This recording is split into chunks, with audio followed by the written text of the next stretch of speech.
அனைவருக்கும் இனிய தீபாவளி நல்வாழ்த்துக்கள்.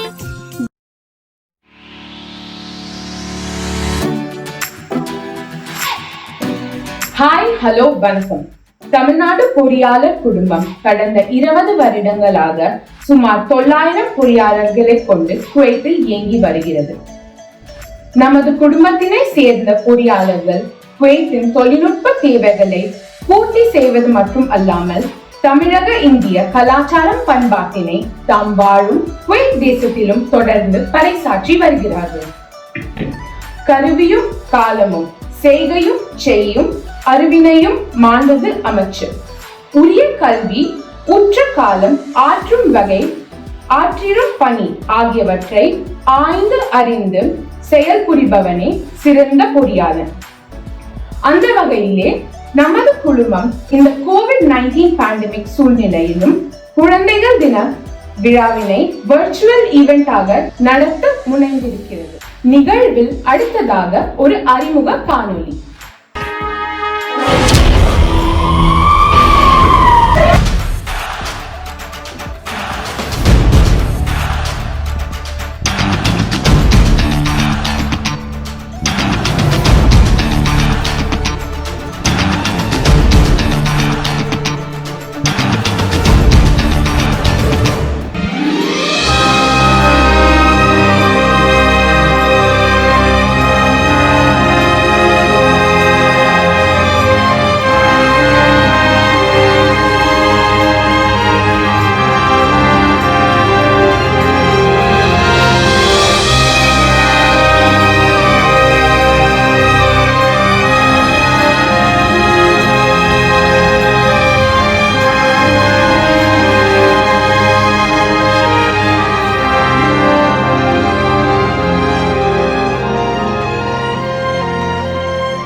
எல்லாரும் வீடியோவை பார்த்தீங்களா?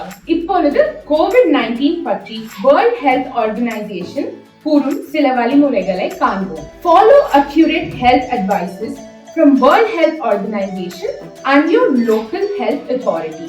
Follow the news on latest coronavirus updates. Avoid spreading rumors. Always check the source of your received information. Do not spread rumors. இப்பொழுது தமிழ் தாய் வாழ்த்து. நமக்காக தமிழகத்தில் இருந்து வழங்க இருப்பவர் திரைப்பட பின்னணி பாடகர் திரு செந்தில்தாஸ் அவர்கள். இவர் ஆண்டிப்பட்டி, கணவாய் காத்து உள்ளிட்ட 100 திரைப்பட பாடல்களுக்கு மேல் பாடியவர். இளையராஜா, கங்கை அமரன், யுவன் சங்கர் ராஜா உள்ளிட்ட பல இசை அமைப்பாளர்களின் கீழ் மியூசிக்கல் கண்டக்டர் ஆக பணிபுரிந்து வருபவர். தமிழக அரசின் சார்பாக இவர் பாடிய கொரோனா விழிப்புணர்வு பாடல் பட்டி தொட்டி எல்லாம் ஒலித்து வருகிறது.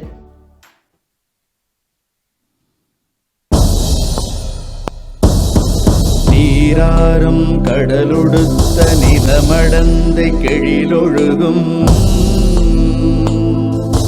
சீராறும் வதனமென திகழ்வரத கண்டமிதில் கணமும் அதிர்ச்சிறந்த திராவிடனர் திருநாடும் தக்க சிறு பிறை நுதலும் தரித்தனரும் திலகமுமே அத்திலக வாசனை போல் அனைத்துலகும் இன்பமுற எத்திசையும் புகழ் மணக்க இருந்த பெரும் தமிழனங்கே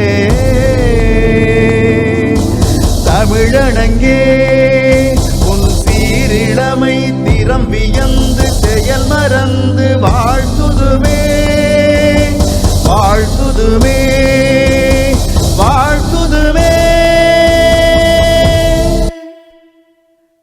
தமிழ்நாடு பொறியாளர் குழுமம் 2020 TEF 2020 கமிட்டிக்கு எனது நெஞ்சார்ந்த வாழ்த்துக்கள்.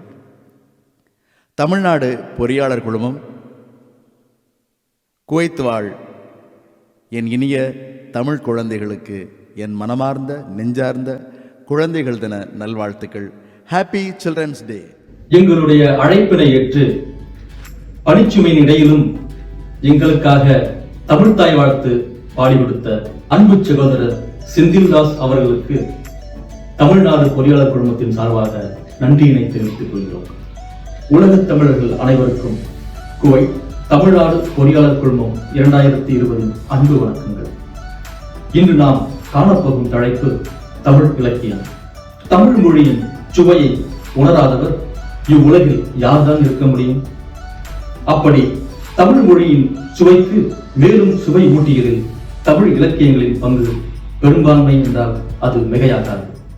அந்த வரிசையில் தமிழ் இலக்கிய நூலான குண்டலகேசியின் கதை சுருக்கத்தை உங்களோடு பகிர்ந்து கொள்வதில் தமிழ்நாடு பொறியாளர் குழுமம் 2020 பெருமை கொள்கிறது. இந்நூலின் நாயகி குண்டலகேசி செல்வ செழிப்பு மிகுந்த வணிகர் குடும்பத்தில் பிறந்தவள். அவள் பெற்றோரிட்ட பெயர் பத்தா தீசா. அவள் பருவமடைந்து இனிது இருந்த சமயத்தில் அவ்வூரில் சத்துவான் என்பவன் வழிப்பறி கொள்ளையடித்து அரசனால் கொலைகளத்துக்கு அனுப்பப்பட்டான். அப்போது அவனை சலரத்தின் வழியே கண்டு அவள் அவன் மீது காதல் கொண்டாள். அது அறிந்த அவள் தந்தை அரசனுக்கு பொருள் தந்து அக்கல்வனை விட்டு அவளுக்கு மனமுடித்து வைத்தார். இருவரும் சில காலம் இனிது வாழ்ந்த பின்னர் அவனுக்கு மனைவியின் நகைகளை கொள்ளையடிக்கும் எண்ணம் வரவே அவளை தனியே அருகில் இருந்த சேரமலை உச்சிக்கு அழைத்துச் சென்றான். அவன் நடத்தையில் சந்தேகம் கொண்ட பத்தா அது பற்றி கேட்க அவன் நகைகளை வரித்துக் கொண்டு அவளை மலை உச்சிலிருந்து தள்ளிவிட இருப்பதை கூறினான். அதை கேட்ட அவள் சாவதற்கு முன்பு கடைசியாக அவனை ஒருமுறை சுற்றி வந்து வணங்க விரும்புவதாக கூறி அவனை அம்மலை உச்சியிலிருந்து தள்ளிவிட்டான். பின்னர் அவள் சமண மதத்தை தழுவினாள். அவள் கூந்தல் பனங்கருக்கு மட்டையால் வழிக்கப்பட்டது. பின்னர் வளர்ந்த அவள் முடி வளைந்து குண்டலம் போல காட்சியளித்ததால் குண்டலகேசி என வழங்கப்பட்டாள். அவள் பல இடங்களில் வாதம் புரிந்து கடைசியில் புத்தரில் ஞானத்திலே உருட்டு பௌத்த துறவியானார். இக்காப்பியத்தின் தற்சமயம் 19 பாடல்களே கிடைக்கப்பட்டுள்ளன. இந்த நூல் பௌத்த சமயத்தை சார்ந்தது. இந்நூலாசிரியர் நாதகுந்தனார் ஆவர். இந்நூலின் காலம் கிபி 7ஆம் நூற்றாண்டு ஆகும். இந்நூலுக்கு குண்டலகேசி விருத்தம் என்கிற பெயரும் உண்டு. இதுவே குண்டலகேசியின் கதை சுருக்கம். இதுபோல பல்லாயிரக்கணக்கான இலக்கிய கதைகள் தமிழில் இலக்கிய வடிவில் இணையத்திலும் புத்தக வடிவிலும் கிடைக்கப்பெறுகிறது. எனவே உலகத் தமிழர்கள் அனைவரும் இந்த இலக்கிய நூல்களை தேடி படித்து தமிழ் மொழியின் சுவையை நீங்களும் உணர வேண்டும். அடுத்து வரும் நிகழ்ச்சிகளை தொகுத்து வழங்க செல்வி விஷாலியை அழைக்கிறோம். Despite Children's Day being celebrated on the 20th of November worldwide, in India we celebrate it on the 14th of November. Do you know why? This is to commemorate the birthday of Pandit Jawaharlal Nehru, who was fondly remembered for the love he had towards the nation and especially towards the children.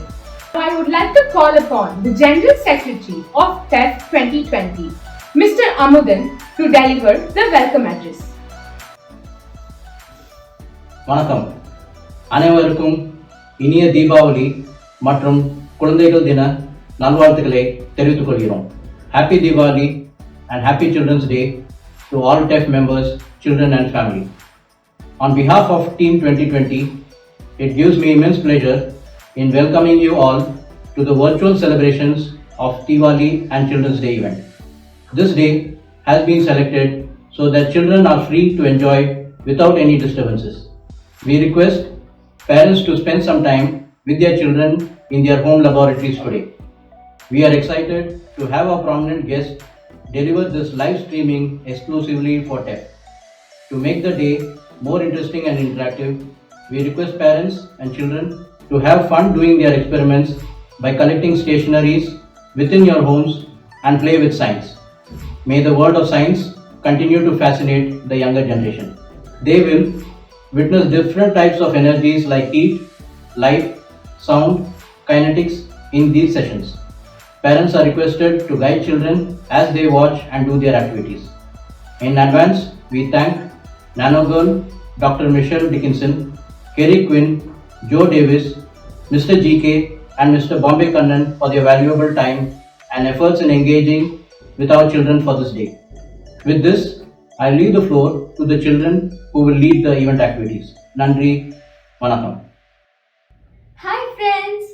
Experimentation is the greatest science. To inculcate scientific experimentation in kids, we have the Nano Girl helping us out at the comfort of our homes.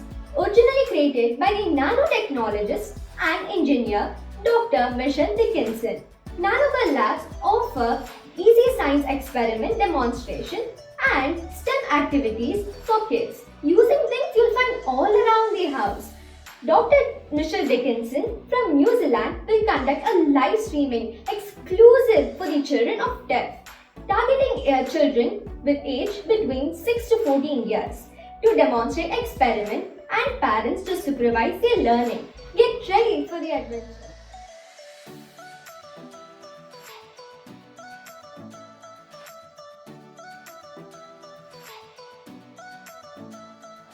Hello everybody, happy Children's Day to all of the children. I guess we're celebrating it early, and also happy Diwali. It's so exciting to have two celebrations in one, and thank you so much TEF for inviting me to join you and all of the families to be able to do some science and some engineering today.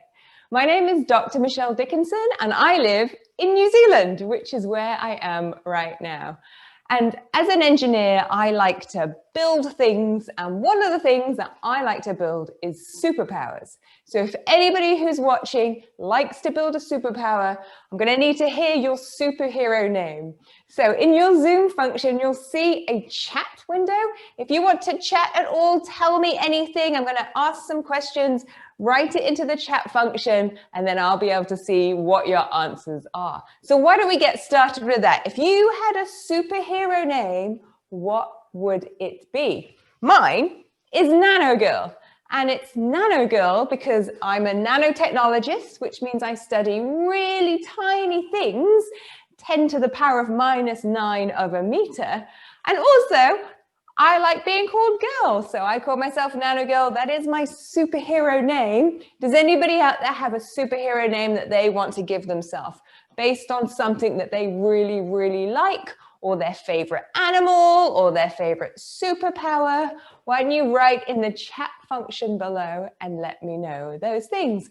Also, let me know you're there by writing in the chat, just so that you know that I know that you can hear me. So if you can hear me, just write yes in the chat, and then I'll be able to tell that we're coming through loud and clear. So while you're thinking about your superhero names, you were sent a whole bunch of different ingredients and equipment and stationery that you would need. And so make sure you have all of those things ready. And don't worry if you don't have them all. If you don't have them all, we can do different experiments instead. So I've got all the things here, and just whatever you have, you can do those experiments. Sai says yes, Murugan says yes, and Santhia says yes. Well, that's so good that you can hear me. Okay, now the first thing we need to do is get prepped for our experiment. So you may have noticed that one of the experiments requires some black tea. If you have your black tea, I have a tea bag here. Now is the time to make your tea, and you make tea by adding some hot water to your tea leaves, and then we're just going to let that brew and become tea. So Diksha says, hello, how are you? I am fine. Hello, how are you? It's so nice to be here. Okay, so I'm going to let my tea stew. And so one of the things that I think superpowers and superheroes need is cool stuff. So we're going to engineer some things today. Mums and dads, if you are watching, there's a few experiments where we're going to use a candle. So please don't go too far away, because I'm going to need you to supervise your children when they're using the candle. If you are old enough, if you're 14 and old enough to use a candle by yourself, then that's okay. But if you're younger, please make sure that your parents are there to help you. So the first experiment we're going to do is going to use the power of light. And as it's Diwali, I thought we would celebrate the power of light. And so I can see you and you can see things because there are light waves that are bouncing off surfaces and into our eyes. And so what we can do is we can get that light wave to bend by putting it through something else. Okay, so what we're going to need here is a glass and some water. You're going to need a bit of paper and a pen. So go and get those things ready. Okay, so the first thing we're going to do is take our sheet of paper, and I want you to make it about the width of your glass. So it doesn't have to be exact, but just cut it or fold it and tear it to be about the width of your glass. So you can see it's about that width there.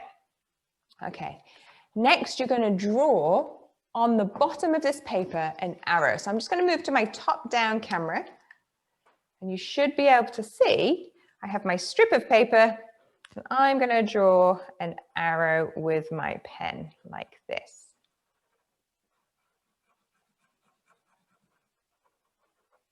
Make it a bit bigger. Okay, here we have an arrow. Perfect. Right, next we'll go back to my front-facing camera. So you can see the arrow, and even if I put it in front of the glass, you should be able to see the arrow stays the same. Okay, nothing unusual is happening here. And what's happening is you're seeing this because the light is coming through the glass, and you can see the arrow. Now here is what is really cool. We can bend the light, and all we need is some water. So go fill your glass up with some water.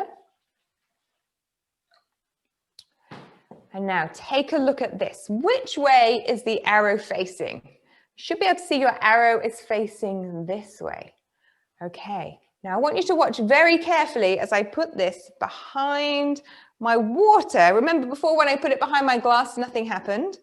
Well, I'm going to put it behind my water now and see what direction the arrow goes.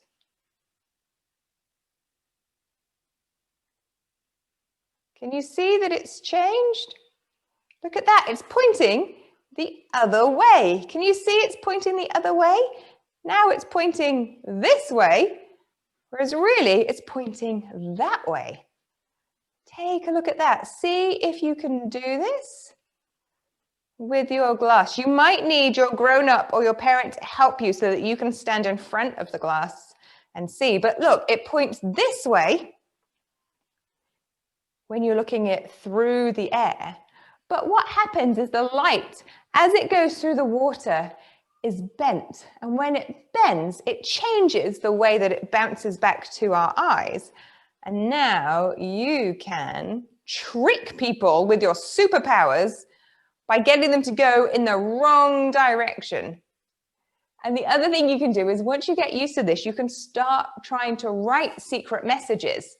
And your secret messages will only be able to be seen through the water. And you can do that if you write certain letters. Think about which letters work backwards. And so look, the power of light is so powerful, it can turn my arrow pointing that way to point that way. So you can use, I have A4 size paper, but you can actually, all I've got is a strip of paper that I've cut to be the size of my glass. But you can even use a very small scrap of paper. I could do the same experiment if I just use a small scrap of paper. It doesn't matter, it doesn't need to be new paper. If I color this in with a scrap of paper, you should be able to see the same thing happens. So it's going this way, and now it's going that way. There it is. There we go. Diksha, how is Nana Girl? I am very well, thank you. How are you? Has anybody got their arrow to work? Did anybody get theirs to flip backwards like this one? Who got theirs to work? Anybody?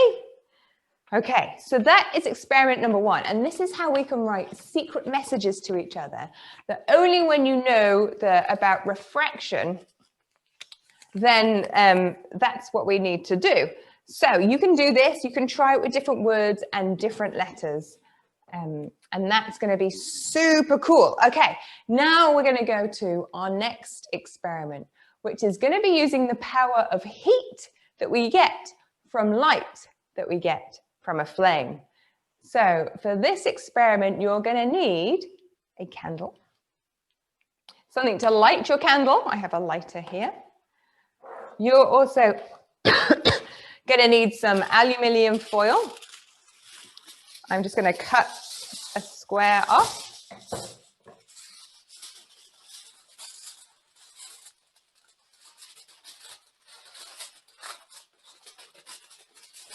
Like so. It doesn't need to be a big piece. You need a bit of string like this. And that's all you need apart from some scissors. Okay, do you have all of these things here? So foil, candle, lighter, scissors, and some string. Now what we want to do, if I go to my top-down camera, is we want to cut out a spiral. You can either cut out a spiral, hi Diksha, it's so nice to hear from you, by doing it randomly, or you can take a pen to help you have something to cut along. So I'm going to draw with a pen so you can see where my scissors are going to cut. But if you don't have a pen, you can just cut this shape instead. Okay, so here is my spiral shape. Now what I'm going to do is cut this spiral shape with some scissors. So I'm going to start at the end here. I'm just going to cut along this line that I drew. Don't forget to follow me at home if you've got this equipment.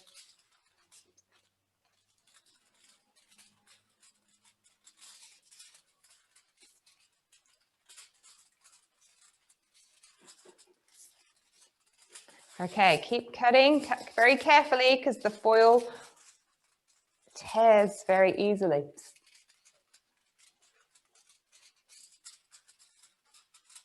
Very good.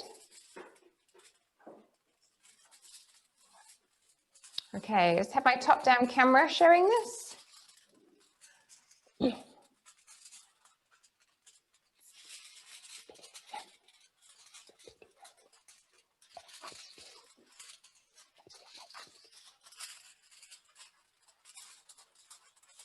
All right, how's everybody cutting going? Is it going okay?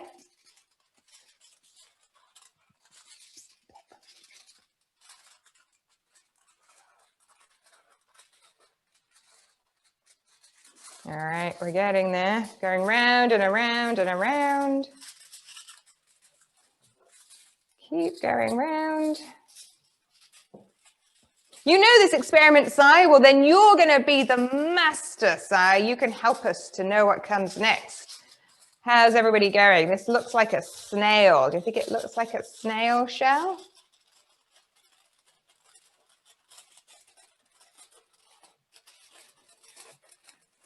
Tijafiz says, I saw this experiment in the science book. Oh, you saw it, but have you done it?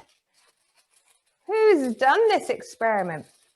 So we're going to use the power of heat to make something move without touching it.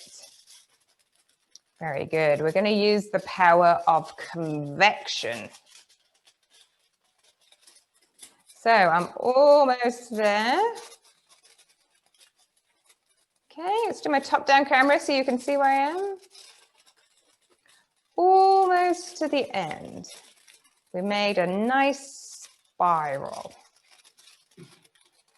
All the way around, still going. Okay, when we get to the end, what I'm going to do is roll it all back up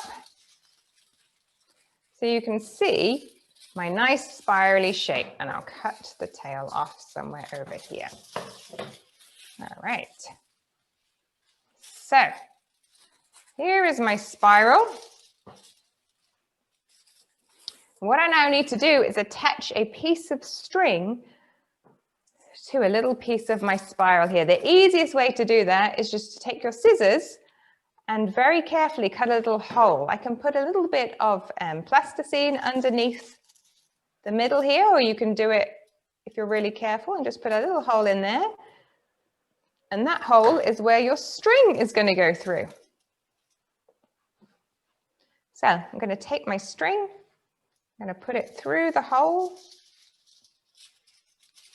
like this, and then I'm going to tie a loop so that I can hold it. Okay, let's go and see how big this spiral is.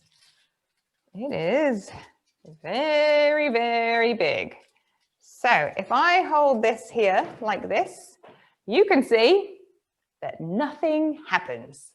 Absolutely nothing happens. But if we want superpowers, we want to be able to move this without actually touching it. So we're going to use the power of convection. So I'm going to take our candle and we're going to light it. You can see my flame here. It's not a very hot flame, but it's hot enough to create convection currents. So what do you think is going to happen now when I put this over the flame? Do you think it's going to stay still like it did before? Or do you think it's going to move by itself to give us our cool superhero superpower? What do you think? Who thinks it's going to stay still? Who thinks it's going to move by itself? Tejasvi says move. Okay, who else thinks? Hashini says move.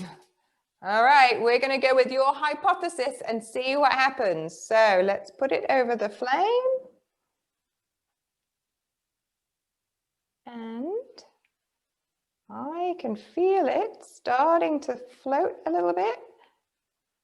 And then it should start to move. Do you know what's going to make it a bit easier is if I cut it a little bit shorter. Let's see if that helps us. Okay, that way I can hold it without my arm getting too tired.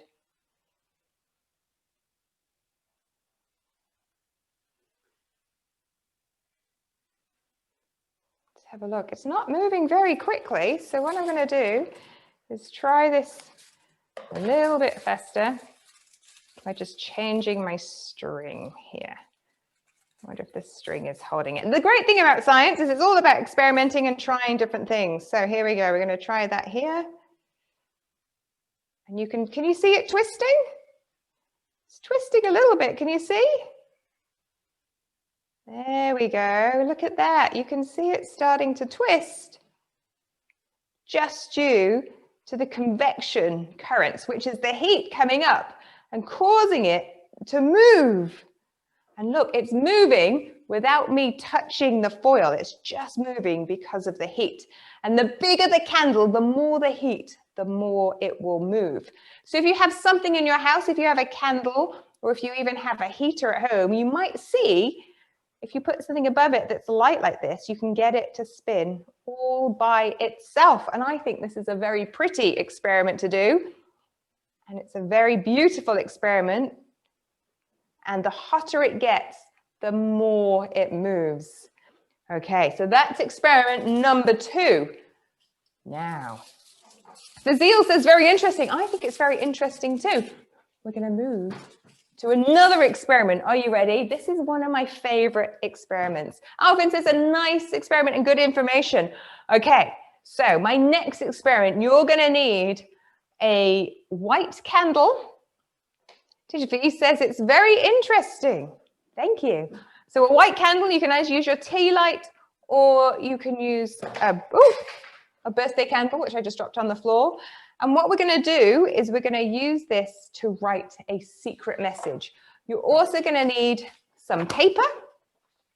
So I've just got a sheet of paper here and your tea. Don't forget your tea that you made before. We'll just make sure that's nice and ready. Yeah, that's a good tea. It's nice and stewed. And you're going to need a cotton bud. Okay, so we're going to start with what are candles made out of? Does anybody know what candles are made out of? What do you think they're made out of? So they've got a wick, but what about this stuff on the outside? Does anybody know what it's called? Who knows what a candle is made from? Anybody? Let's have a look. I'm just going to pick my other candle. Oh, I've lost my other candle, so it doesn't matter. I've got a purple one here. Okay, is anybody answering any questions in here? What do you think a candle is made out of? Here we go. Let's have a look. You're too smart for me. Wax, says everybody. Very good. You are very good. It is made out of wax. And do you think it's made out of wax that comes out of your ears? Where do you think the wax comes from? Do you think it's earwax? Harshini says wax. Very good. And Kathik says wax too. Where do you find the wax? Is it made out of earwax, do you think? Who thinks it's made out of earwax? It is not made out of earwax because that would be disgusting. What else makes wax? Maybe beeswax. It's not made out of beeswax. It is made out of petroleum, which comes from crude oil. And so the great thing about wax is that it's an oil. And so what we have is a paraffin wax, which is made from an oil, and oil does not like water. If you ever try to mix oil and water together, then you'll find that it doesn't mix. And we're going to use this experiment to show you how it doesn't mix. So you're going to need your candle or your wax, and we're going to write a secret message. So I'm going to go to my top-down camera to take a look at my piece of paper. Okay, and what I want you to do is write a secret message using your white wax. Now you shouldn't be able to see it because it's white. And so you're going to have white wax on white paper, giving you an invisible code right here that only you will know is on there. And this is your cool, super secret message maker. So here's my message. I'm going to brush off the wax, and you can see that, look at my paper, you can't see that there is anything on there, right? You cannot see what I have written. I can hold it up to you and you wouldn't know that there was a secret message in there written in wax. So have a look at this. Can you see anything? No, it's a secret message. And so this is an easy way to have a superpower. If you've got other friends who have superpowers, where you can share your message with them. And this uses the fact that oil and water don't mix. And so our paraffin wax is not going to mix with our water. So let's say you write a secret message to somebody, you can get it to them and know that it won't be intercepted because it's just going to look like a blank piece of paper to everybody else.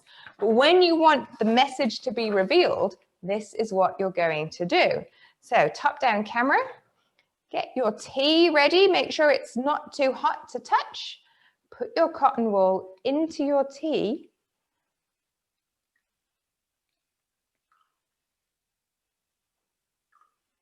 And what we're going to do is stain the paper. So if you put the tea on the paper, my tea is not very strong. I'm going to put another tea bag in here.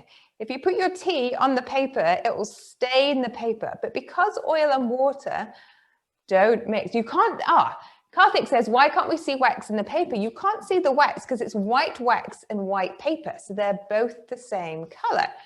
But what we're going to do is get some tea stain and brush it across our paper.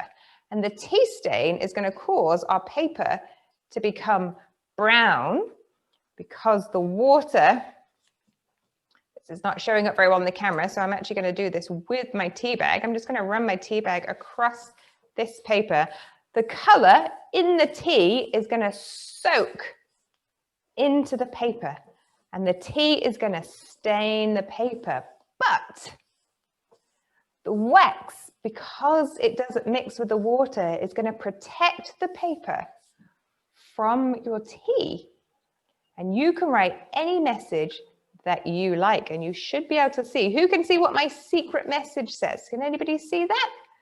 What does my secret message say?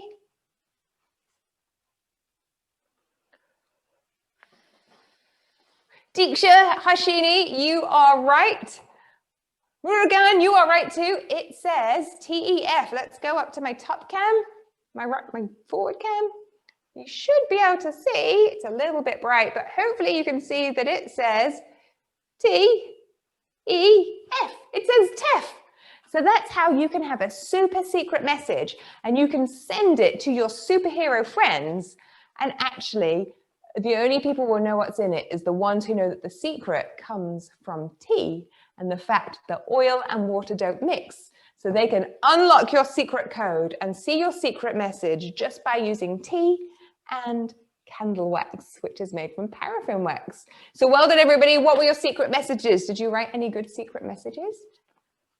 Oh, I like my secret message. I'm going to leave this over here to dry and you can hang it up later. Okay, I have another experiment for you. You ready for another experiment? For this experiment, you are going to need 2 balloons. Okay, 2 balloons and a way to put a little bit of water into a balloon. So you can just usually put this over your tap or your faucet at home. I don't have one, so I've brought a funnel to do that. But you're going to need to put a little bit of water in one of the balloons. You're going to need a candle and you're going to need a lighter. Okay, so first blow up and tie one of your balloons.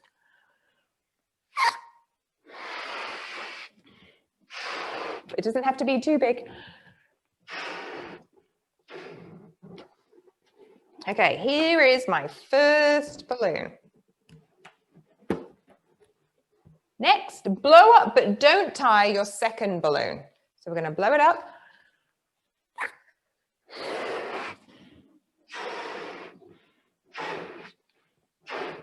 And this is just to help stretch it out, and then you're going to let the air out. Now into this balloon, I want to pour a little bit of water before I blow it up. So I'm going to put the funnel on here, but if you just want to put this over your tap, you can do that too. So I'm going to put some water into here.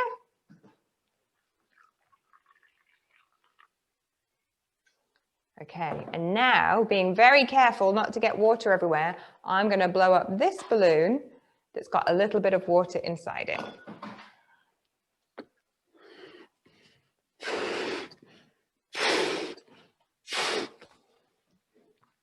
Okay, so I have 2 balloons that look the same.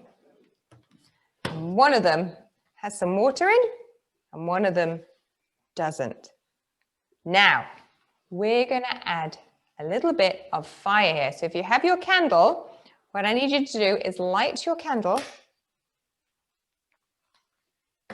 Now, do you think balloons like fire? Do you think they like fire? What do you think is going to happen? Tell me in the chat button. What do you think is going to happen if I put this balloon into the flame? Do you think it's going to be okay? Who thinks my balloon is going to be totally fine in the flame? What do you think? I'll put that there because it keeps rolling around. Okay, who thinks that this balloon and this flame are going to be friends and it's going to survive? What do you think? Anybody on the chat tell me? You're all saying it will burst. Well, let's try this experiment and see what happens. I'm going to put it close to the flame and, woo, you were right. It does burst. And it bursts. And look, it put my candle out. The reason why it burst is because the flame burnt a hole into the balloon. And so this is fracture mechanics engineering. When there's a hole and a lot of stress because the balloon is stretched, when that hole gets bigger, eventually you get what's called catastrophic failure. Basically, the whole thing bursts. So that's pretty cool. What do you think is going to happen if I put this balloon that has a tiny bit of water in it into the flame? Do you think this is going to burst? Who thinks this is going to burst as well? What do you think? Oh, you think it's not going to burst? Do you think having a little bit of water in there? Cheyenne thinks that it will flame. Oh, I like that. So all we have in here is a little bit of water. And do you think a little bit of water is able to protect a whole balloon? Well, let's take a look. We're going to hold it over the flame just like before. And you'll see that you can hold a balloon into a flame without it bursting. Now have a look at the side of this balloon. Can you see we've got a little bit of soot? Very good. Murugan says it will not burst because it has water inside. So water is a great way to protect things against fire. And the reason is what's happening is instead of the heat burning straight through the balloon polymer, instead what happens is the water keeps it cool. And instead the water takes that energy and it heats up and the hot water moves to the top, but cold water comes back down, keeping the balloon nice and protected and safe from the flame. So this is a really good trick if you want to show people how to put a balloon into a flame. Is all you need is some water, and you can see it's really safe to be able to do that. Okay, so I'm just going to check my camera because I can't see my screen. Okay, let's have a look at this. All right, I'm just going to check what's on this screen here on my camera. And now we're going to move to our video. Is our video ready? Okay, so I'm going to show you an experiment that I really like, and it's going to use the power of air pressure. Now, this is not one for you to do at home, but I'm going to show it to you anyway. And for this, I'm going to need a bigger flame. And this flame that I have here is from a cooking stove. Okay, so you can see that the flame is on here. Now to my cooking stove, I'm going to add a couple of things. One is a can, which is made from aluminium. And the other is a bowl of water. So let me move some things out of the way here. Now, this is not an experiment that you should do unless you have an adult supervising you, but I'm going to show you how it works small, and then I'm going to show you how it works big. So inside this can, we have nothing. It's empty. And what we're going to do is put a little bit of water in there, maybe half a teaspoon of water. Now, water, like this, is a liquid. But if we heat up water, does anybody know what water becomes if we heat it up? Does it stay a liquid or does it turn into something else? Who knows what water turns into when you heat it up? Anybody? What do you think? I'm going to heat this water up and it's going to turn from liquid to, who knows the word? Murugan, very smart. Water vapor, exactly. It's water vapor or steam. And so when this heats up, we might be able to see some steam coming off the top. Teacher says it's going to be hot. It is going to be very hot. So what's going to happen is our water is going to boil and make some bubbles. And then Shine says evaporation. Very good. So we're going to get some steam coming out. And who knows if liquid water takes up more or less space than steam or water vapor. Does anybody know? All right, so steam has really hot molecules, and that means that all the molecules want to stay far, far away from each other. And so the water vapor is much bigger in volume than the liquid water. And what's happening is it's taking up so much space, the steam, it's pushing the air out of the can. And I can see it's pushing the air out of the can because as the steam comes out, it's pushed all of the air out already. So what we're going to do is a quick experiment to show you the power of air pressure. Steam does expand because of heat. Well done, Karthik, super smart. So what do you think is going to happen now when I take my hot can filled with steam, that I throw on the floor, and I put it into my cold water? Do you think anything's going to happen? Who thinks something's going to happen? Should we have a look and see what happens? Okay, so we're heating it up, and let's have a look. 3, 2, 1, watch very carefully. Woo! Did you see what happened? Take a look at this. my can just crushed. Should be cold enough to touch. Look at that. My can crushed. And the reason why it crushed is because we had low air pressure inside of the can. And that meant that what we did was get the air pressure that's on us right now, on our skin, to crush the can. Which is why we always want to make sure that the air pressure inside of us and the air pressure outside of us is the same. Otherwise, this might happen to us. Now, this is a really simple experiment you can do at home if your parents are there to help you. All you need is something hot, teaspoon of water in your can, and some tongs to make sure that you don't hurt your hands, and then put it into a bowl of cold water. But I want to show you a video of what I normally do live on stage, which uses a slightly bigger can. Why don't you at the end? Now what's going to happen as we heat it up is the steam is going to take up much more space than the liquid. And to make space, it's going to push the air out of the hole at the end of the barrel. After we've done the steam bit, what we want to do is cool that steam, which is taking a lot of space, into something much smaller, which is liquid water. To do that, we need something very cold. So I have a watering can down here with some cold water, but I thought what could make it more fun is to make it even colder. We had some dry ice lying around. It has a boiling point of minus 78.5 degrees centigrade.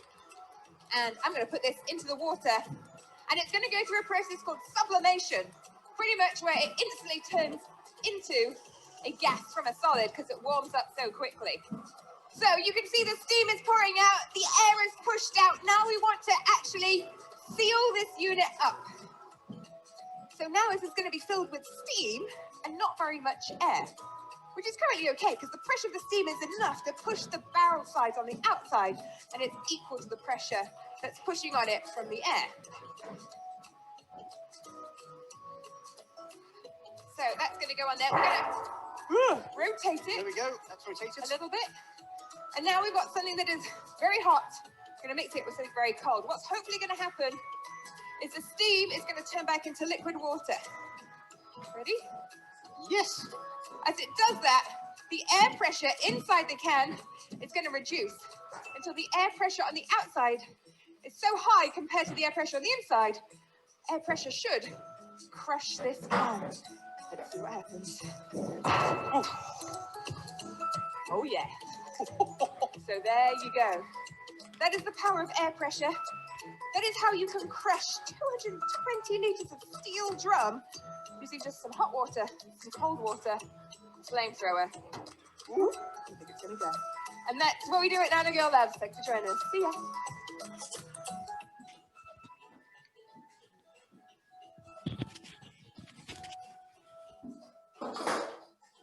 So there you go. That's what I normally do. Instead of using a small can, I use a gigantic can and a flamethrower. And you can find lots of our experiments like that on our YouTube page if you want to see some more. We have some giant tornadoes that we've built. We have lots and lots of different experiments. So let's say we have some fire. If I blow out the fire, what comes out of the top? Do you know, if I blow this out, what comes out of the top? We talked about steam before, but what comes out of the top of a flame if I blow it out? Do you know what it's called? Let's have a little think. Can you see it coming off the top? What is this? Who knows what we call that? Let's try it again. Can you see? It's a little white, almost like a white cloud that comes off the top. Anybody writing in the chat? Let's have a look.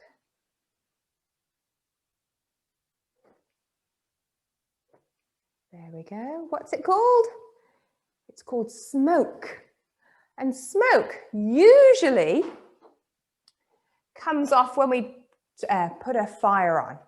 And you can just find our YouTube channel, Cheyenne. Just look for Nano Girl and you'll find all of our Nano Girl videos. So just search for Nano Girl. We've got our own channel.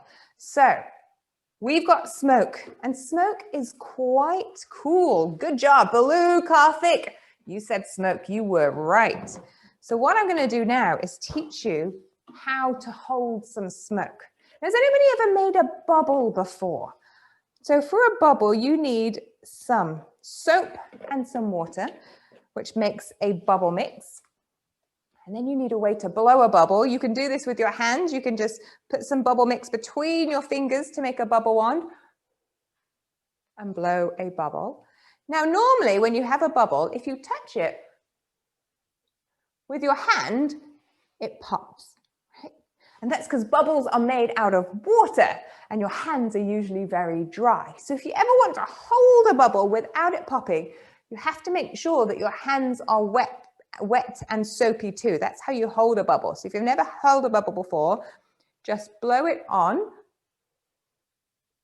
and then you can hold it like that. She says, it's because I don't have a bubble wand. Now just having fun. Okay, but this is not the experiment. What I want to show you is you can fill a bubble. I'll show you using a different thing. Where's my funnel gone? I'm going to take my funnel. I'm going to see if I can blow a bubble out of this funnel. Do you think I can blow a bubble? Oh yeah, there we go. There's my bubble. You can see I've got a bubble on my hand, and you can hold a bubble as long as your hand is wet and soapy. But you can also put something into a bubble. So we talked about having some smoke. Over here, I have a special machine that is called a smoke machine. I'm going to trap some of this smoke. I'm going to put it into here. Just go over here and get some smoke. And now, you might be able to see, but I have smoke inside this jar. So what we're going to do is we're going to see if we can trap the smoke into a bubble. Do you think we can? Let's have a look. I'm going to trap some smoke.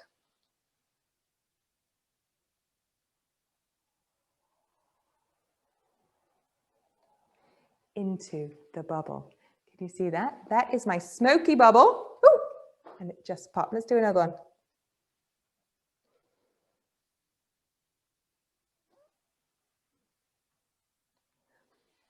And so if you ever see smoke coming off a flame, now you know that if you can trap that smoke, you can actually put it inside a bubble.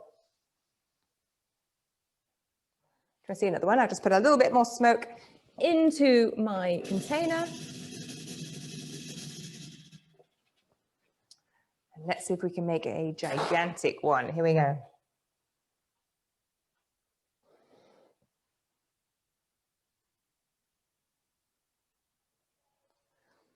Look at that. So there you go. There is always smoke with fire usually, as long as the fire has carbon in it.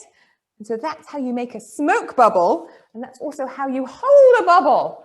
Whew, there's a lot of smoke here. Okay, but not all fires have smoke. Only if they have carbon in them do they have smoke. So the reason why candles have smoke coming off them is because the wick is made of a carbon material. Usually it's a cotton or a fabric, which is why they have smoke. If you burn a fire with wood, then that has carbon in it, and so that gives you smoke. But actually, if you burn a fire that comes from gas, it doesn't usually have smoke. And so for my final experiment, this is a very, very, very dangerous experiment. So this is not for you to do at home. I want to show you my famous superpower science experiment that I hope you will find super cool. And so for this, I'm going to need some water. Now, there are 3 things that you need to make fire. We call it the fire triangle. Does anybody know what goes into the fire triangle? 3 things. Who knows what the fire triangle is?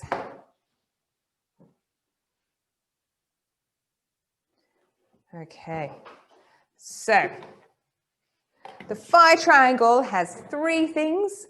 One of them is oxygen. Who knows where I might find some oxygen around here? Where do you think? That's right, it's in the air around us. The second thing a fire needs is a fuel. So paraffin wax is a fuel. But I can also use a different type of fuel, and that is a gas. And this is butane, which is a fuel, but I need to trap the butane. And the final thing that we need is an ignition source, and that is my lighter. Very good. Okay. So Harshini, you said oxygen, heat, and fuel. You get a gold star. Well done for that. For this experiment, this is my final experiment. I'm going to show you what I'm famous for, and you can see it on my logo here. Can you see what I'm holding? That's right. I am holding fire. And so to celebrate Diwali, the festival of light, and to celebrate Children's Day, I want to show you an experiment that is very dangerous, where I'm going to use the power of science to hold some fire. Are you ready? First, I'm going to need to make some bubble solution. Now I'm going to need to fill those bubbles with a flammable gas. And then I'm going to need to hold them. Now, again, don't do this at home. It's very dangerous, but I just want to say before I go, a huge thank you to everybody at TEF for inviting me. TEF, you've been amazing. You've invited us all the way from New Zealand into your homes in Kuwait. It's really great that we can still do this. We'd rather be here in person, but instead, thank you so much, especially to Jay Kumar, who really helped get things going and started the interaction. Okay, now it's time for the dangerous experiment. Are you ready? Thank you for having us. Hopefully you're going to do some of these experiments at home. Don't forget to send me your photos if you do them and you want to share. I'd love to see them. Here we go. I'm going to put my hand in some water. And then I'm going to put my hand and hold the bubbles. And here we go. 3, 2, 1. That is how you hold fire once you know enough about science that you can become your own superhero. So thank you so much for joining us, and I will hopefully see you next time. We'll still be on the chat if you want to ask us any more questions. You can see all our videos for free on YouTube if you want to join us, or we have a Nana Girl Facebook channel. We're always answering your questions. Thank you so much. Happy Children's Day. Happy Diwali. Thanks for having us, and I'll see you next time. Bye.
Hey everybody, I am back. Apparently you have lots of questions that you would like to ask. So in your chat function below, please ask me your questions and I will answer them to the best of my knowledge. And if I don't know the answer, I will say, I don't know the answer to that. I might need to consult with some experts.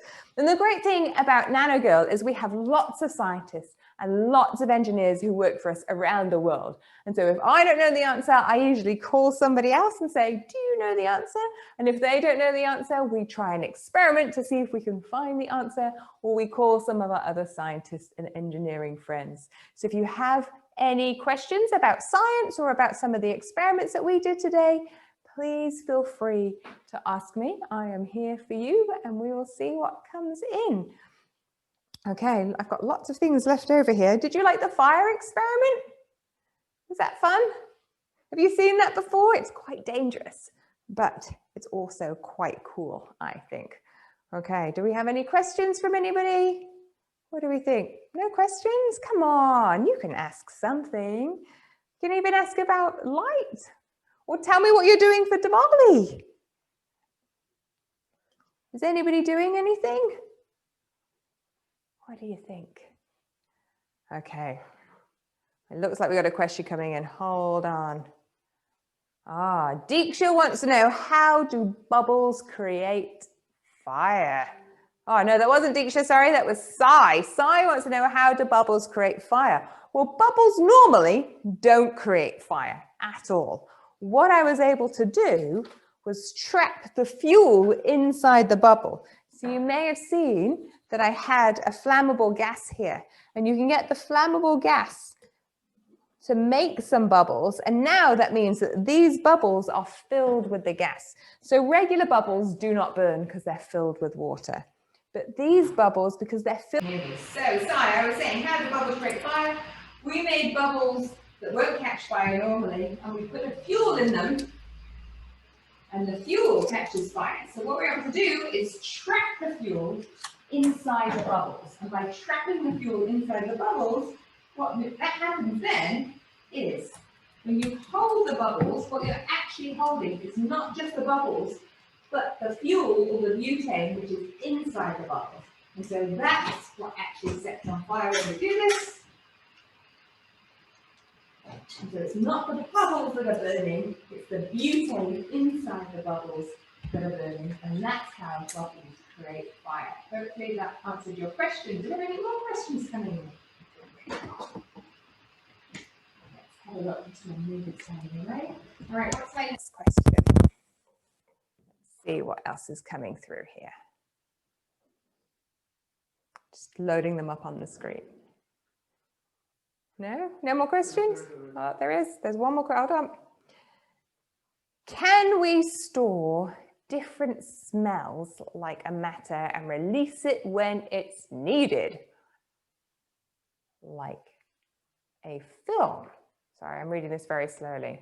Can we make smell-o-vision? I really like the idea of that. Who asked that question? That is a great question.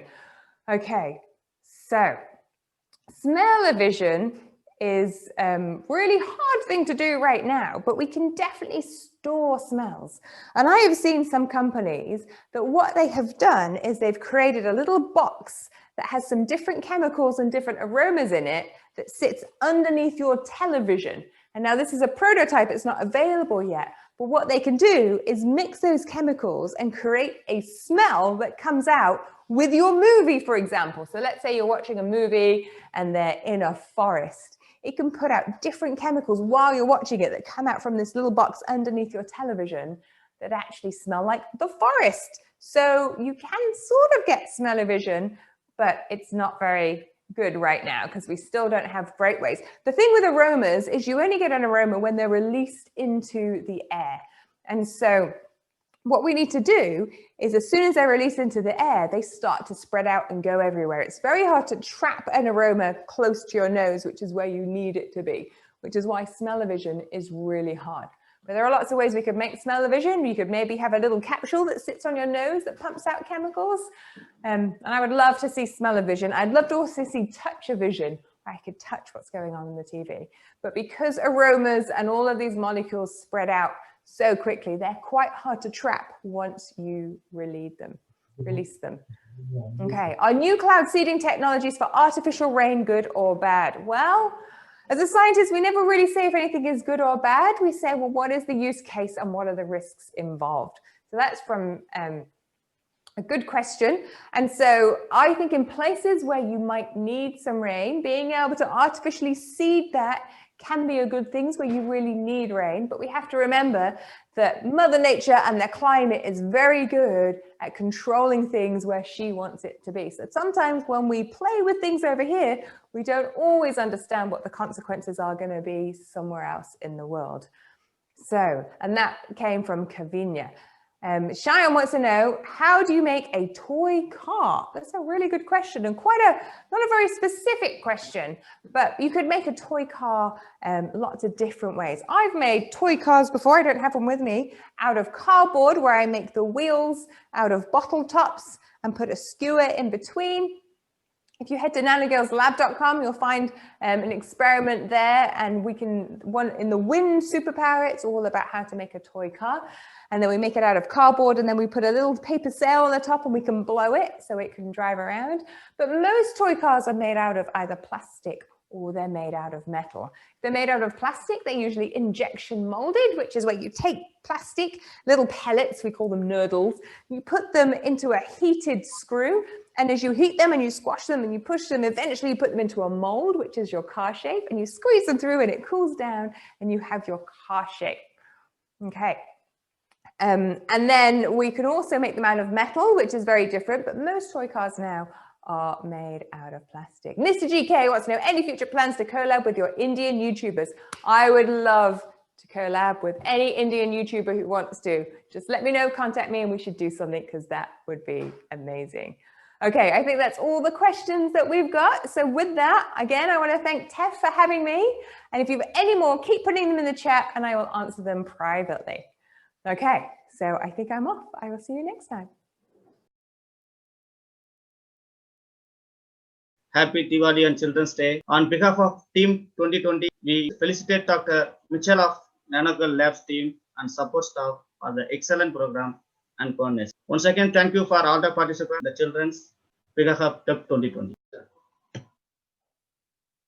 Thank you so much for having me, and thank you for my certificate. That was amazing. Thank you.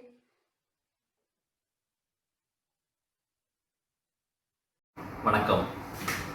நம்முடைய தமிழ்நாடு பொறியாளர் குடும்பத்தினர் அனைவருக்கும் எங்களது பணிவான தீபாவளி நல்வாழ்த்துக்கள். இந்த சூழ்நிலையில் கண்ணுக்கு தெரியாத கிருமிகளின் இருண்ட உலகத்திலிருந்து நம்மை கடவுள் காப்பாற்றி வெளிச்சத்துக்கு கொண்டு வருவார் என்ற நம்பிக்கையோடு இந்த நாளில் நாங்களும் சில நிகழ்ச்சிகளை இன்று முதல் தொடங்கி இருக்கிறோம். அதை நீங்கள் கொண்டு ரசித்துக் கொண்டிருப்பீர்கள் என்று நினைக்கிறோம். இந்த ப்ரோக்ராம், இந்த இயர் நாங்கள் ஸ்டார்ட் ஆரம்பத்தில் நாங்கள் நிறைய நல்ல தரமான ஈவெண்ட்ஸ் கொடுக்கணும்னு சொல்லிட்டு ரொம்ப எதிர்பார்த்து நிறைய பிளான் பண்ணி வச்சுருந்தோம். ஆனால் இந்த கோவிட் நமக்கு ஒரு தரமான சம்பவமாக அமைந்து விட்டது. இன்டர்நேஷ்னல் ஃப்ளைட்ஸ் பேனு, லாக்டவுன் பீரியட், வாழ்வே நிலையில்லாத ஒரு சூழ்நிலை, இந்த மாதிரி பல ஸ்ட்ரெஸ்ஃபுல் பீரியடில் எங்களால் ஒன்று சேர்ந்து ஒரு நல்ல ஈவெண்ட்களாக உங்களுக்கு கொடுக்க முடியவில்லை. பட் அதில் நீங்களும் அந்த சூழ்நிலையை ரசிக்கும் சூழ்நிலையில்லை, நாங்களும் உட்கார்ந்து பண்ணுற ஒரு சூழ்நிலை. பிகாஸ் நிறைய கமிட்டி மெம்பர்ஸே வெளியே ஸ்டக்கப் ஆகிருந்தோம். ஸோ இப்போ கொஞ்சம் லாக்டவுன் ரிலீஸ் ஆகி லைக் இந்த இன்டர்நேஷ்னல் ஃப்ளைட்ஸ்லாம் ரிசீவ் ஆனதுக்கப்புறம் தான் ஓரளவுக்கு we had like little peaceful mindset to start thinking of delivering programs to the benefit of our TEF members. TEFக்குன்னு ஒரு குவாலிட்டி தராதரம் இருக்கிறது. அந்த வகையில் whatever we wanted to give in a very proper manner and in a very decent manner. Like அது நம்ம பேர் சொல்லும் ஈவெண்ட்களாக இருக்கணும். ஏதோ ஒரு விர்ச்சுவல் ஈவெண்ட்டாக பேசுறதுக்காக லைக் நிறைய இது பண்ணலாம். அந்த வகையில் தான் இன்றைக்கி நீங்கள் ஃபஸ்ட் டைம் ஒரு சில்ட்ரன் ஈவெண்ட் பார்த்துருப்பீங்க.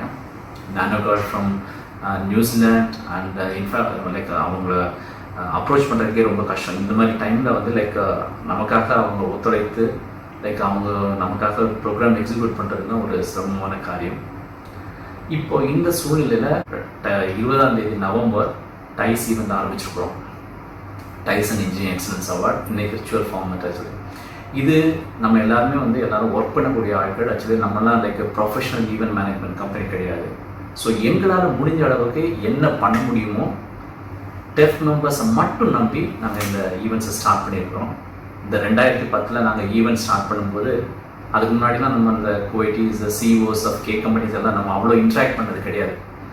அந்த 2010 நாங்கள் ஸ்டார்ட் பண்ணும்போது the only option what we decided was நம்மளோட டெஃப் மெம்பர்ஸோட சப்போர்ட் இருக்கும்.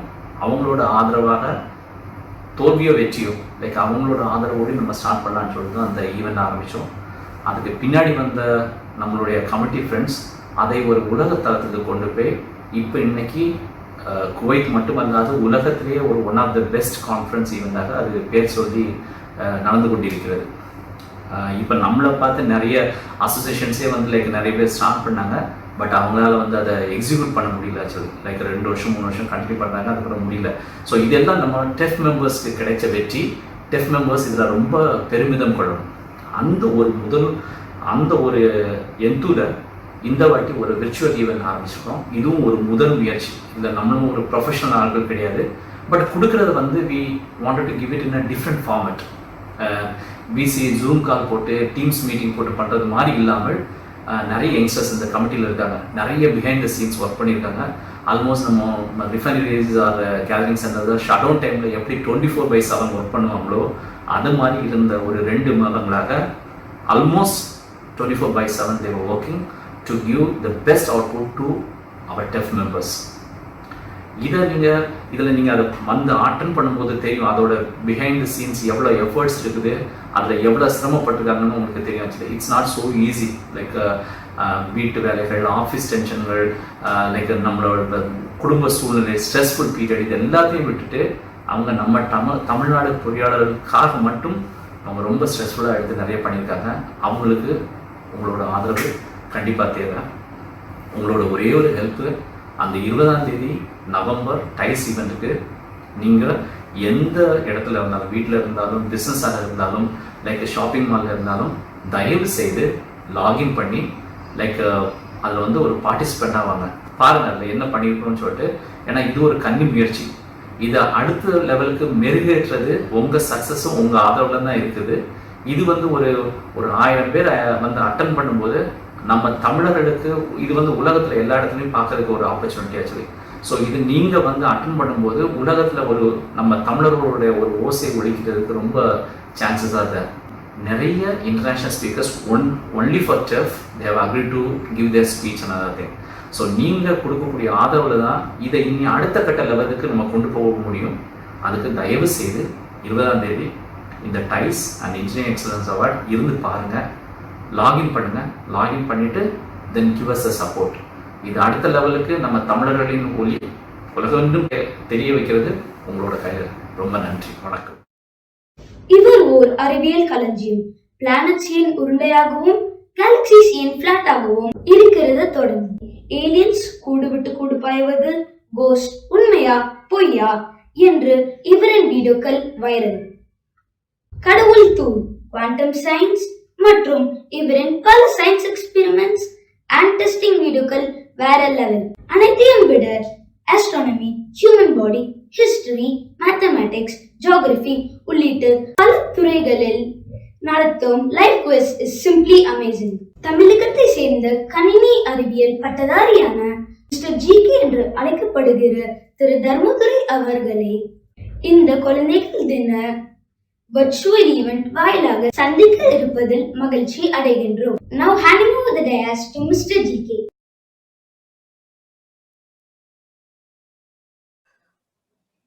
வணக்கம் எல்லோருக்கும் வணக்கம். முதல்ல TEF அமைப்புக்கு குவைத்துக்கு வந்து ரொம்ப நன்றி, தேங்க்யூ ஸோ மச். என்னோட ஆடியோ கரெக்டாக இருக்கான்னு மட்டும் கொஞ்சம் சேட்டில் சொல்கிறீங்களா? Is that my audio is fine so that I can proceed. Okay fine, thank you. So intro கொடுத்த தம்பிக்கு ரொம்ப thanks for the detailed intro. And இதுக்கு முன்னாடி கண்டக்ட் பண்ண நானோ கோல் அவங்களுக்கும் வந்து ஒரு வாழ்த்துக்கள். எக்ஸலண்ட், நல்லா பர்ஃபார்ம் பண்ணாங்க. நிறைய experiments she has done. So I want to thank her and I just ask if she is interested we can do a collaboration in India also because this kind of science channels are very less in India. So அவங்க இந்த மாதிரி இவ்வளோ effort போட்டு she's doing, we can do a collaboration in India. So it will be a growing science together அப்படிங்கிற மாதிரி. Fine. என்னோட name வந்து தர்மதுரை. அவர் சொன்ன மாதிரி மிஸ்டர் ஜிகே அப்படின்னு ஒரு யூடியூப் சேனல் நடத்திட்டு வரேன். சயின்ஸை எளிமையாக மக்களுக்கு கொண்டு போகிறது தான் என்னுடைய வேலை. So I can say science communicator அப்படின்னு சொல்லலாம். இங்கே யூடியூபர்னு ஒரு இது இருக்குது, சயின்டிஸ்ட்னு இருக்குது. நடுவில் இந்த சயின்டிஸ்ட் அப்படிங்கிறவங்கள மக்கள்கிட்ட சேர்க்குற ஒரு ஆள் அப்படிங்கிறது இல்லை. அதாவது எப்படி சொல்லலாம்னா, நீங்கள் வந்து ஒரு பொருள் வாங்குறீங்கன்னு வச்சுக்கோங்களேன், அந்த ப்ராடக்ட்டை பற்றி உங்களுக்கு தெரியணும் இல்லையா? இப்போ நீங்கள் எல்லாருமே டேக்ஸ் பே பண்ணுறோம் இல்லையா? டேக்ஸ் வந்து எல்லாருமே இந்தியாவில் பே பண்ணுறோம், நீங்கள் வாங்குற சின்ன சின்ன பொருள் கூட. பட் அந்த டேக்ஸ்லாம் வந்து பார்த்தீங்கன்னா, ஈவன் நம்ம இந்தியாவில் இருக்கிற இஸ்ரோ ப்ராஜெக்ட்ஸ் இருக்குது, மங்கள்யான் ப்ராஜெக்ட் இருக்கட்டும், இப்போ மார்ஸுக்கு மூணுக்கு போகிற சந்திராயன் ப்ராஜெக்ட், இது எல்லாத்துக்குமே நீங்கள் பே பண்ணுற டேக்ஸ் வந்து போகுது இல்லையா? அப்போ ஒவ்வொரு குடிமக்களுக்கும் வந்து நம்ம பே பண்ணுற டேக்ஸ்க்கு அது சார்ந்து தான் ஸ்பேஸ் ஈவெண்ட்லேருந்து எல்லாமே நடக்குது. அப்போ அந்த விஷயங்கள் நமக்கு ஒரு குடிமகனுக்கும் தெரிய வேண்டியது வந்து ஒரு கடமை. ஒவ்வொரு குடிமகனும் நாட்டில் நடக்கிற அவங்க பே பண்ணுற டேக்ஸ்க்கான ஒர்த் என்ன, அதை வச்சு நாட்டில் என்ன பண்ணுறாங்கிறத தெரிஞ்சுக்கணும். So that's why science communicator is very important to communicate between scientist to a layman. Scientist ஒரு பக்கம் தீவிரமாக அவங்க ஆராய்ச்சியில் ஒர்க் பண்ணிட்டு இருப்பாங்க, லேமேன் ஒரு பக்கம் உழைச்சிட்டு இருப்பாங்க. இவங்க ரெண்டு பேரையும் கம்யூனிகேட் பண்ணணும். சயின்ஸில் என்ன மாதிரி ஆராய்ச்சி போயிட்டு இருக்கு அப்படிங்கிறத ஒரு கம்யூனிகேட்டர் வந்து மக்கள்கிட்ட, லேமன்ட்ட, பீப்புள்ஸ்ட்ட, யங்ஸ்டர்ஸ்ட்ட கொண்டு போக வேண்டியது சயின்ஸ் கம்யூனிகேட்டர்ஸ் வந்து ரொம்ப முக்கியமான வேலை. அது நிறைய உண்டாகணும் அப்படின்னு நான் சொல்கிறேன். ஸோ அந்த வகையில் எனக்கு வந்து வாய்ப்பு கொடுத்ததுக்கு நன்றி. நான் அது மாதிரி ஒரு சேனல் வச்சுட்டு என்னால் முடிஞ்ச வரைக்கும் சயின்ஸை மக்கள்கிட்ட கொண்டு போயிட்டு இருக்கேன் எளிமையாக. ஸோ அதில் நாம் இன்னைக்கு என்ன பார்க்கலாம், இன்னைக்கு என்ன தெரிஞ்சுக்கலாம் அப்படிங்கிறத சொல்கிறேன். நிறைய விஷயங்கள் இருக்குது சயின்ஸில். பார்த்தீங்கன்னா கெமிஸ்ட்ரி இருக்குது, ஃபிசிக்ஸ் இருக்குது, ஆஸ்ட்ரானமி இருக்குது, நிறைய விஷயங்கள் இருக்குது. பட் நாம் இந்த ஒரு கிடைக்கிற ஒரு 20 மினிட்ஸ் 30 மினிட்ஸ்க்குள்ள நம்ம என்ன தெரிஞ்சுக்கலாம் அப்படின்றத பார்க்கலாம். இது வந்து ரொம்ப பேசிக்கானது. இப்போ நான் வந்து ஒரு 4 கேள்வி கேட்குறேன், ஒரு 4 கொஸ்டின்ஸ் கேட்குறேன். இந்த 4 கொஸ்டின்ஸில் கீழே எனக்கு சேட்டில் வந்து எல்லாருக்கும் நான் கேட்குற கேள்விக்கு தெரியுமா தெரியாதா, எஸ் ஆர் நோன்னு மட்டும் சேட் பண்ணுங்க, போதும், சொல்லுங்க, போதும். ஃபர்ஸ்ட் கேள்வி என்னன்னா, நம்ம பூமி உண்டாகும் பொழுதே அதில் வந்து நீர் இருந்ததா, பிறகு நீர் உண்டானதா? இந்த கேள்விக்கு உங்களுக்கு பதில் தெரியும்னா எஸ்ன்னு சொல்லுங்க, தெரியாதுன்னா நோன்னு சொல்லுங்க. ஓகேவா? நம்ம பூமி உண்டாகும் பொழுதே அதில் நீர் இருந்ததா, இல்லை வந்து பூமி உண்டாகி கொஞ்ச நாள் கழிச்சு எப்படி நீர் இந்த பூமியில உண்டானது அப்படிங்கிறது உங்களுக்கு தெரியுமா? பூமியில் எப்படி நீர் வந்தது? தெரியுன்றவங்க எஸ்ன்னு போடுங்க, தெரியாதவன்றவங்க நோ போடுங்க. கரெக்டா? ஸோ தட் நமக்கு தெரியும் வந்து நம்ம எந்த அளவு பூமியை பற்றியோ, இந்த உயிரினங்கள் பற்றியோ, இந்த ஆஸ்ட்ரானமி பற்றி புரிஞ்சு வச்சிருக்கோம் அப்படிங்கிறத பற்றி தெரிஞ்சுக்கலாம். ரெண்டாவது கேள்வி என்ன அப்படின்னா, உயிரற்ற ஒரு பொருள்ல இருந்து, நமக்கு சூரியன்ல இருந்து பூமி, இந்த மாதிரி உயிரற்ற ஒரு இடத்துல இருந்து ஒரு உயிர் எப்படி முதல்ல உண்டானது? முதல்ல நம்ம சேனல் பார்க்குறவங்களுக்கு தெரியும், பட் இங்க இருக்கவங்க எவ்வளவு பேர் நம்ம சேனல் பார்க்குறீங்கன்னு தெரியல. பட் அதனால திரும்ப சொல்றேன், உயிரற்ற ஒரு பொருள்ல இருந்து முதல் உயிர் எப்படி உண்டானது அப்படின்னு உங்களுக்கு தெரியுமா? தெரிஞ்சா எஸ்ன்னு போடுங்க, தெரியல அப்படின்னா நோ அப்படின்னு போடுங்க. அடுத்தது, நம்ம பூமி மாதிரியே வந்து எத்தனை கிரகங்கள் நம்ம மில்கிவே கேலக்சியிலே, நம்ம கேலக்சி விட்டுட்டு அவுத்துட்டு போயிடுங்க, நம்ம மில்கிவே கேலக்சியிலே வந்து எவ்வளவு பூமி மாதிரியான கோள்கள், பிளானட்ஸ் வந்து நம்ம சோலார் சிஸ்டத்துல எவ்வளவு பிளானட்ஸ் இருக்கும்னு நீங்க நினைக்கிறீங்க? உங்களால அப்ராக்சிமேட்டா ஒரு கவுண்ட் சொல்ல முடியுமா? உங்களுக்கு தெரியுமா? எஸ் ஆர் நோ அப்படின்னு சொல்லி போடுங்க. நான்காவது கேள்வி என்ன அப்படின்னா, ஏலியன்ஸ் இருக்காங்களா இல்லையா? உண்மையாகவே ஏலியன்ஸ் இருக்கிறதுக்கான வாய்ப்பு இருக்கா இல்லையா அப்படிங்கிறத இந்த 4 கேள்விக்கான ஆன்சர்ஸ் வந்து பெரும்பாலும் உங்களுக்கு எல்லாமே ஸ்ட்ராங்கா எனக்கு ஆன்சர் தெரியும் அப்படின்னா நீங்க ஓரளவு பேசிக் அறிவு எல்லாம் கரெக்டா இருக்கீங்கன்னு அர்த்தம்.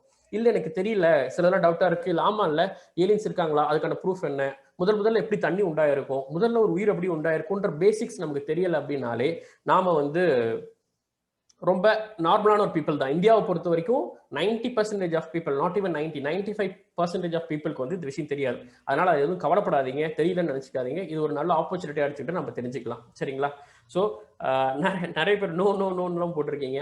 ஸோ நிறைய விஷயம் இப்படிதான் நமக்கு வந்து ஓரளவு தெரியும், இல்லை ஏதாவது வாட்ஸ்அப் ஃபார்வர்டு இல்லை ஃபேஸ்புக்லாம் படிச்சிருக்குமே தவிர அதை பத்தி டீட்டெயிலாக நம்ம படிச்சிருக்க மாட்டோம். ஸோ இந்த ஆப்பர்ச்சுனிட்டியை பயன்படுத்தி நான் ஒரு சின்ன ஸ்பார்க் ஏற்படுத்துறேன், அதை பிடிச்சிக்கிட்டு நீங்க அதை பத்தி பின்னாடி போய் படிக்கலாம். சரியா? நான் என்னோட ஸ்க்ரீன் ஷேர் பண்ணுறேன். 1 by 1 பேசிக்காக, அதாவது நம்ம சொல்லுவாங்க, இப்போ நீங்கள் ஒரு வீட்டில் இருக்கீங்கன்னு வச்சுக்கோங்களேன், உங்கள் வீட்டில் கிட்டத்தட்ட நீங்கள் 10 வருஷமா இருக்கீங்க, ஆனால் 10 வருஷமா உங்கள் வீட்டை தாண்டி என்ன இருக்குன்னு தெரியாது, நீங்கள் எந்த ஸ்ட்ரீட்டில் இருக்கீங்கன்னு தெரியாது, உங்கள் பக்கத்து வீடு யாருன்னு தெரியாது, நீங்கள் எந்த சிட்டியில் வாழ்றீங்கன்னே உங்களுக்கு தெரியாதுன்னு வச்சுக்கோங்களேன். அது எவ்வளோ ஆடாக இருக்குல்ல? அந்த மாதிரி தான் நம்ம பூமியில தான் வாழ்றோம். நீங்கள் பிறந்ததுலேருந்து இந்த பூமியில தான் 30 வருஷம் 40 வருஷம் 20 வருஷம் இருக்கீங்க. ஆனால் இந்த பூமியை தாண்டி பக்கத்து வீடு என்ன, பூமிக்கு பக்கத்தில் இருக்கிற நமக்கு நெய்பர்ஹுட் யாரு, இந்த தெருவில் நம்ம எந்த தெருவில் வாழ்றோம், நம்ம கேலக்சின்னு இருக்கு இல்லையா, நம்ம ஒரு சிட்டி, இந்த மாதிரி எத்தனை சிட்டி இருக்குன்னு நம்ம பக்கத்தில் இருக்கிற விஷயங்களே நம்ம தெரிஞ்சுக்காம இருக்கும். மாடர்ன் சயின்ஸால ஓரளவு தான் தெரிஞ்சிருக்க முடியுது இப்போ வரைக்கும். பட் அந்த ஓரளவு விஷயத்த நம்ம புரிஞ்சுட்டு இருக்கோமா அப்படிங்கிறத நம்ம டெஸ்ட் பண்ணி பார்க்கலாம். ஸோ நான் இப்போ எங்க ஆரம்பிக்கிறேன்னா, ஏலியன்ஸ் இருக்காங்களா, நமக்கும் ஏலியன்ஸ்க்கும் உள்ள விஷயங்கள் என்ன, அது எந்த அளவுக்கு பாசிபிள்ங்கிற அந்த விஷயத்துல இருந்து அப்படியே நம்ம பூமிக்கு வந்து பூமியில முதல் உயிர் எப்படி உண்டானது அப்படிங்கிற ஒரு பேசிக்கான விஷயத்துல இருந்து தெரிஞ்சுக்கிட்டு நம்ம இதை பத்தி பேசவே நமக்கு ஒரு 20 மினிட்ஸ் ஆயிடும் அப்படின்னு நான் நினைக்கிறேன். ஸோ நான் ஸ்க்ரீன் ஷேர் பண்றேன், ஸ்டார்ட் பண்றேன். நான் ஸ்க்ரீன் ஷேர் பண்ணும்போது உங்களுக்கு தெரியுதா அப்படின்னு சொல்லுங்க. ஸ்க்ரீன் தெரியுதுங்களா? ஸ்க்ரீன் ஷேர் பண்ணியிருக்கேன். கரெக்டாக இருக்குன்னா எனக்கு சேட்டில் சொல்லுங்கள். Yes, okay okay, fine fine, right. So நம்ம ஃபஸ்ட்டு விஷயத்துலேருந்து ஆரம்பிப்போம். இப்படி ஆரம்பிப்போம். இப்போ நம்ம இருக்கிறது சோலார் சிஸ்டம். இந்த சோலார் சிஸ்டத்தில் தான் நம்ம இருக்கோங்கிறது எல்லாருக்குமே பேசிக்காக தெரியும். இந்த சோலார் சிஸ்டத்தில் வந்து 8 கிரகங்கள் இருக்குது. 9ன்னு சொல்லுவாங்க, இன்க்ரீஸ் ஆகும். ப்ளூட்டோ இல்லைன்னு சொன்னாங்க, இந்த மாதிரிலாம் இருக்குன்னு வச்சுக்கோங்க. வாட் எவர், நம்ம சூரியன் பக்கத்தில் இருக்கிறோம். சன்னுங்கிறது நமக்கு நியரஸ்ட் ஸ்டார். நம்ம நைட்டு வானத்தில் நட்சத்திரம் பார்க்குறோம், அந்த மாதிரி ரொம்ப வெளிச்சமான ஒரு நட்சத்திரம் தான் இந்த சூரியன், சன் அப்படிங்கிறது. ஸோ இது எல்லாருக்கும் ஓரளவு தெரிஞ்சிருக்கும். ஃபைன், இது நம்ம வீடு. ஓகே, நம்ம வீட்டுக்கு பக்கத்து வீடு கொஞ்சம் அப்படி எட்ட பார்த்தோம்னா நம்ம எந்த வீட்டில் வாழ்கிறோம் அப்படின்னு பார்த்தீங்கன்னா, இது நம்ம கேலக்ஸி. இங்கே நீங்கள் லெஃப்ட்டில் பார்க்குறீங்களே, இதுதான் நம்மளுடைய கேலக்ஸி, மில்கி வே கேலக்ஸி. அதாவது நம்மளுடைய தெருன்னு வச்சுக்கோங்களேன், நம்ம தெருன்னு வச்சுக்கோங்க, இல்லை நம்ம ஊருன்னு வச்சுக்கோங்க. இந்த ஊரில் நம்மள மாதிரி எத்தனை சன்ஸ் இருக்குது, அதாவது எத்தனை ஸ்டார்ஸ் இருக்குன்னு பாருங்க. இதில் வந்து இந்த ஒரு குட்டி இடம் ஸ்கொயர் பண்ணியிருக்காங்க இல்லையா, இந்த ஒரு குட்டி இடத்த தான் நீங்கள் இவ்வளோ பார்க்குறீங்க. அதில் எவ்வளவு ஸ்டார்ஸ் இருக்குன்னு பாருங்க, நம்ம சன் மாதிரியே. அப்போ நாம வாழ்கிற இந்த மில்கி வே கேலக்சின்னு சொல்லக்கூடிய பால்வழி எண்ணம், அதாவது இதுதான் மில்கி வே கேலக்சி. இதுதான் வந்து நாம வாழ்கிற மில்கி வே கேலக்சி. ஸோ இதில் ஒரு சின்ன போர்ஷன், ஒரு ஸ்கொயருக்குள்ள எவ்வளவு ஸ்டார்ஸ் இருக்குது அப்படின்னு பாருங்க. அப்ராக்சிமேட்டாக என்ன சொல்கிறாங்க அப்படின்னா, நம்ம கேலக்சியில் மட்டும் 10,000 கோடி நட்சத்திரங்கள் இருக்குது அப்படின்னு சொல்கிறாங்க. 10,000 crore stars in our own Milky Way galaxy அப்படின்னு சொல்கிறாங்க. நம்மளால அது வந்து கவுண்ட் இமேஜின் கூட பண்ணி பார்க்க முடியாது மனுஷங்களால. அப்போ சூரியன் மாதிரி நாம வாழ்கிற தெருவிலே, இந்த மில்கி வே கேலக்சி நம்ம தெருவிலேன்னு வச்சுக்கோங்களேன், இவ்வளோ ஸ்டார்ஸ் இருக்குது. அதுல எவ்வளவு சாத்தியமான கிரகங்கள் இருக்குன்னா மினிமம் 1000 கோடி கிரகங்களாவது உயிர் வாழ்வதற்கு சாத்தியம் இருக்கு அப்படின்னு சொல்றாங்க. ஆனா நம்மளால ஒரு கேலக்சியில, நம்ம கேலக்சிலேயே ஒரு ஸ்டார்ல இருந்து நியரஸ்ட் ஸ்டார் போறதுக்கே பல ஆண்டுகள் ஆகும், ஒளியோட வேகத்துல போனாலே. அப்படி இருக்கிறதால நமக்கு அதை பத்தி ஆராய்ச்சிகள் இப்பதான் ஆரம்ப நிலையில இருக்கு. ஆனா நாம தெரிஞ்சுக்க வேண்டியது என்னன்னா, முற்றிலுமே ஏலியன்ஸ் இல்லை அப்படிங்கறத அவாய்ட் பண்றதுக்கு முன்னாடி பாசிபிலிட்டிஸை பார்க்கணும். அப்ப இந்த கேலக்சியில ஒரு குட்டி ஸ்கொயர்ல இவ்வளவு நட்சத்திரங்கள் இருக்குன்னா 10,000, அதாவது கிட்டத்தட்ட நம்ம மில்கி வே கேலக்சியில 15,000 இருந்து 25,000 கோடி நட்சத்திரங்கள் இருக்குன்னு சொல்றாங்க. 15,000 இருந்து 25,000 கோடி நட்சத்திரங்கள் வந்து நம்ம இதுல இருக்கு அப்படின்னு சொல்றாங்க.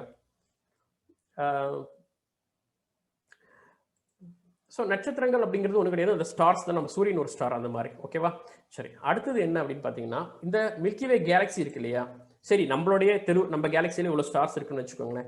இந்த மாதிரி ஒரு மில்கி வே கேலக்சியில தான் நம்ம இருக்கிறோம். எக்கச்சக்க ஸ்டார்ஸ் இருக்கு. இதுலயே வந்து பல ஆயிரம் கோடி கிரகங்கள் இருக்கிறதுக்கு வாய்ப்பு இருக்குன்றாங்க. இது மாதிரி ஒரே ஒரு கேலக்சி தான் நம்ம யூனிவர்ஸ்ல இருக்கா அப்படின்னு பாத்தீங்கன்னா, நீங்க பாக்குற ஒண்ணுமே ஒரு கேலக்சி. நம்ம மில்கி வே கேலக்சி மாதிரி இது ஒரு கேலக்சி, இது ஒரு கேலக்சி. கேலக்சிங்கிறது ஸ்பைரல்ல இருக்கும், ரவுண்ட்ல இருக்கும், நிறைய ஷேப்ஸ்ல இருக்கும். இந்த மாதிரி பாத்தீங்கன்னா இவ்வளவு கேலக்சிஸ் வந்து நம்மளுடைய விசிபிள் ஸ்பெக்ட்ரம்ல, நம்மளோட பாக்குற கண் பார்வைக்கு எத்தனை தூரத்துல இருக்கிற யூனிவர்ஸ்ல இருக்கு. அப்ப யோசிச்சு பாருங்க, ஒரு மில்கி வே கேலக்சியில 10,000 கோடி இருக்குன்னா இந்த மாதிரி கேலக்சிஸ் எவ்வளவு இருக்குன்னா நாம இது வரைக்கும் கண்டுபிடிச்சதே பாத்தீங்கன்னா 10,000 கோடின்னு சொல்றாங்க.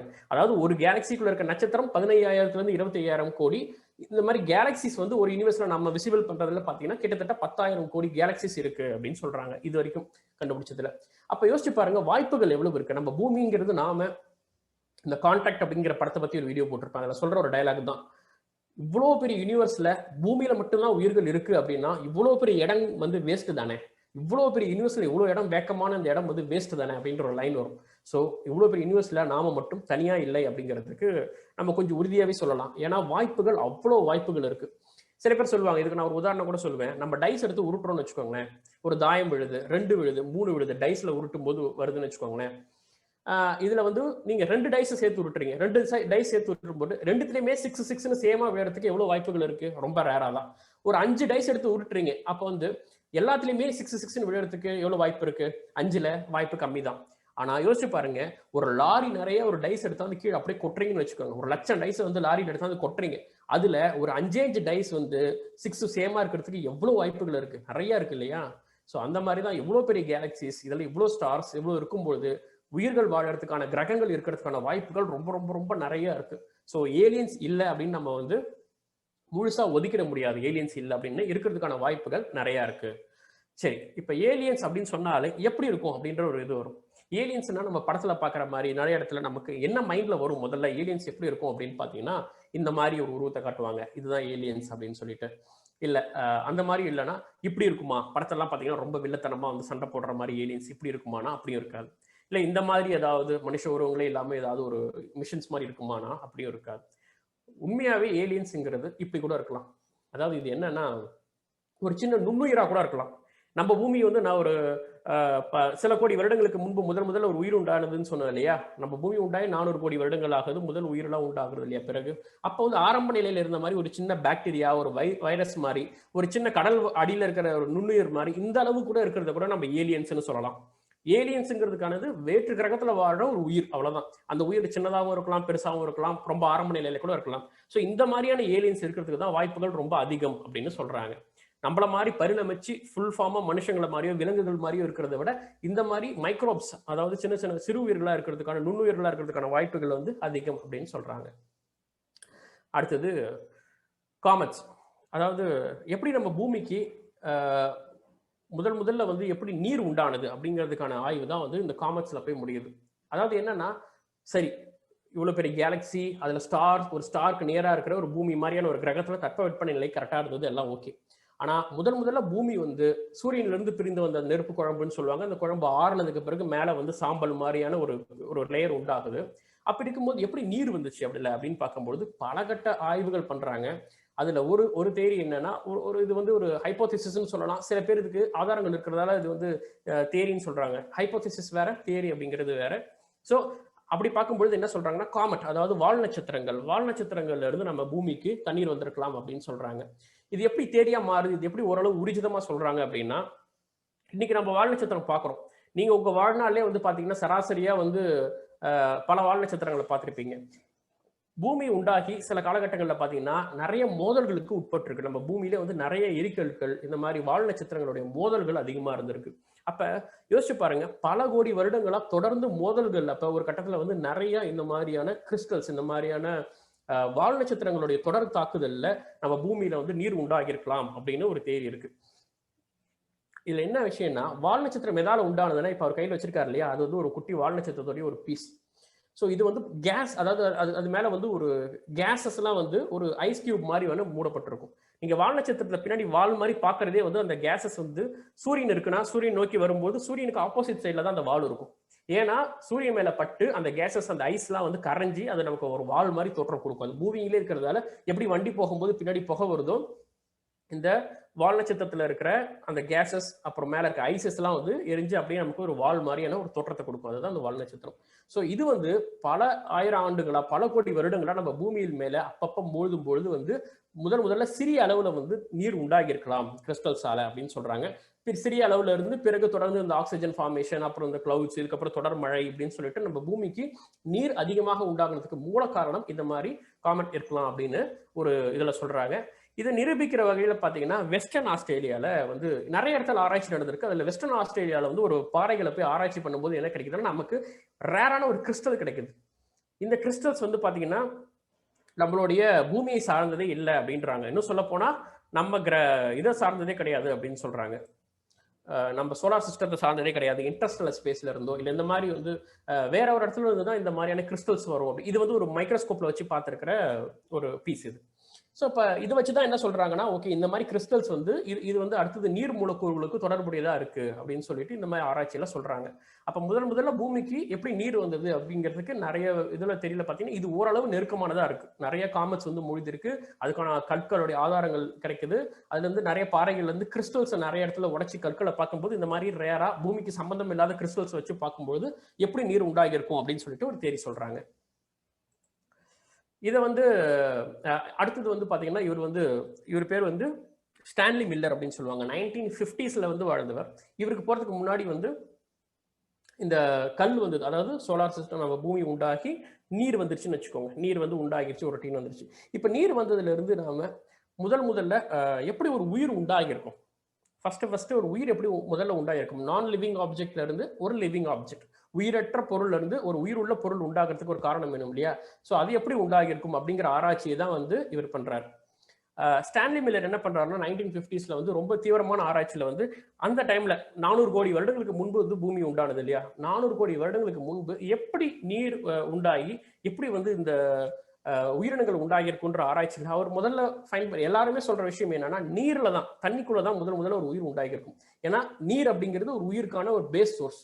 ஸோ அந்த நீர்ல இருந்து தான் உண்டாகிருக்குங்கிறது கன்ஃபார்மா தெரியுது. ஆனா நீருக்குள்ள எப்படி உண்டாகிருக்குங்கிறதால அந்த டைம்ல இருக்கிற அமோனியா, மீத்தேன் இதெல்லாம் வந்து ரீக்ரியேட் பண்றாரு. ஒரு 400 வருஷத்துக்கு முன்னாடி அமோனியா நம்ம பூமியில எந்த அளவு இருந்தது, கிளவுட்ஸ் அப்ப எப்படி இருந்தது, அப்ப இருந்த மாதிரி ஒரு ஆசிட்லன்னு சொல்லுவாங்கன்னு வச்சுக்கோங்களேன். ஒரு எப்படி சொல்றதுன்னா அந்த டைம்ல இருந்த தட்பவெட்ப நிலையும் அப்ப இருந்த ஆக்சிஜன்ஸையும் அதே லெவல்ல அமோனியம், மீத்தேன் இதெல்லாம் கலந்து ஒரு கடல் மாதிரியான கடல் அந்த டைம்ல எந்த அளவுக்கு என்ன சொல்லுவாங்க, அதாவது ஒரு ஆசிடோட லெவல் சொல்லுவாங்கல்ல, பீச் லெவல், அந்த மாதிரி வந்து ரொம்ப கரையும் தன்மையோ இல்லை மிதமாவோ கரெக்டான ஒரு நிலைமைக்கு கொண்டு வர்ற மாதிரி ஒரு எக்ஸ்பெரிமெண்ட் பண்றாரு.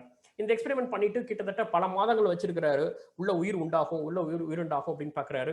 அவர் அதுக்கேற்ற மாதிரியான செட்டப் பண்றாரு. அப்ப வந்து நீர் வந்து மறுபடியும் வாயு கிளவுட்ல மேல போயிட்டு திரும்பி வந்து மழை பெய்யற மாதிரி அந்த எல்லாமே ரீக்ரியேட் பண்றாரு. அப்ப பூமி இருந்ததுக்கான என்டையர் செட்டப்பையுமே அவர் ரீக்ரியேட் பண்றாரு. ஆனா வெயிட் பண்ணி பாக்குறாரு, அதுல எந்த ஒரு உயிர்களும் தோன்றவில்லை.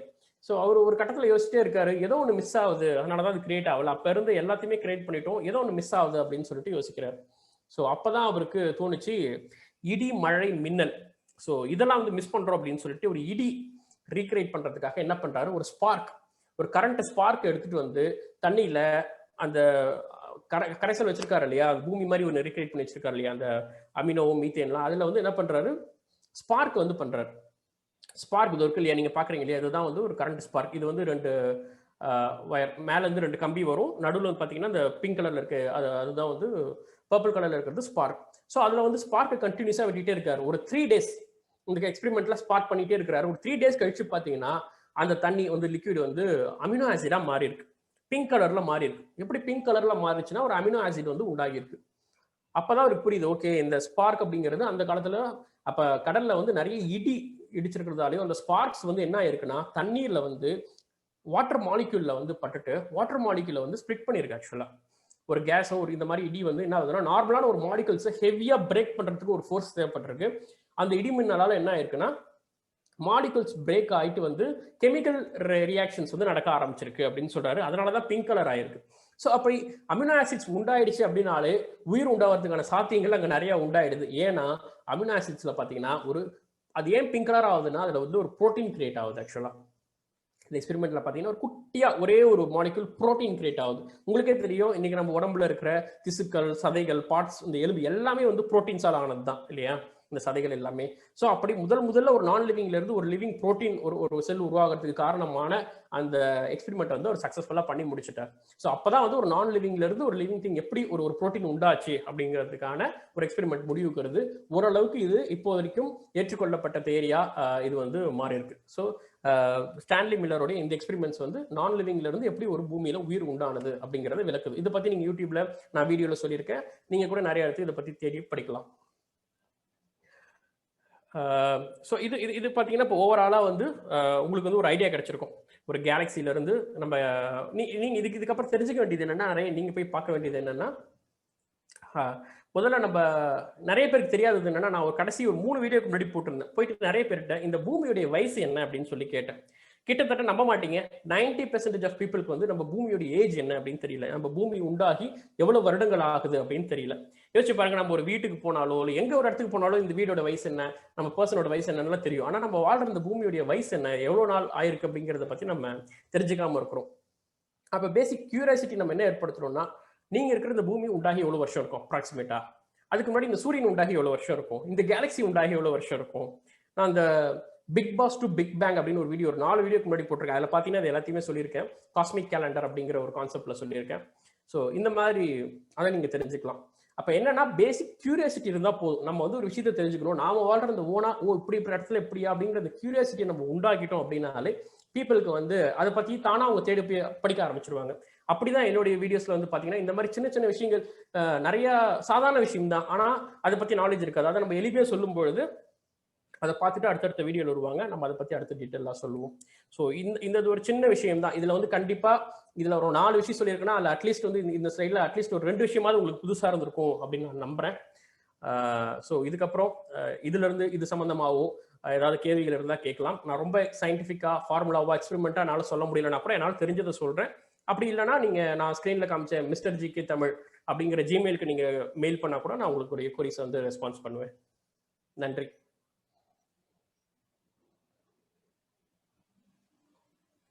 வேறு ஏதாவது கியூஏ கொஸ்டின்ஸ் அது மாதிரி நீங்கள் ஏதாவது இருந்தால் கேட்கலாம்.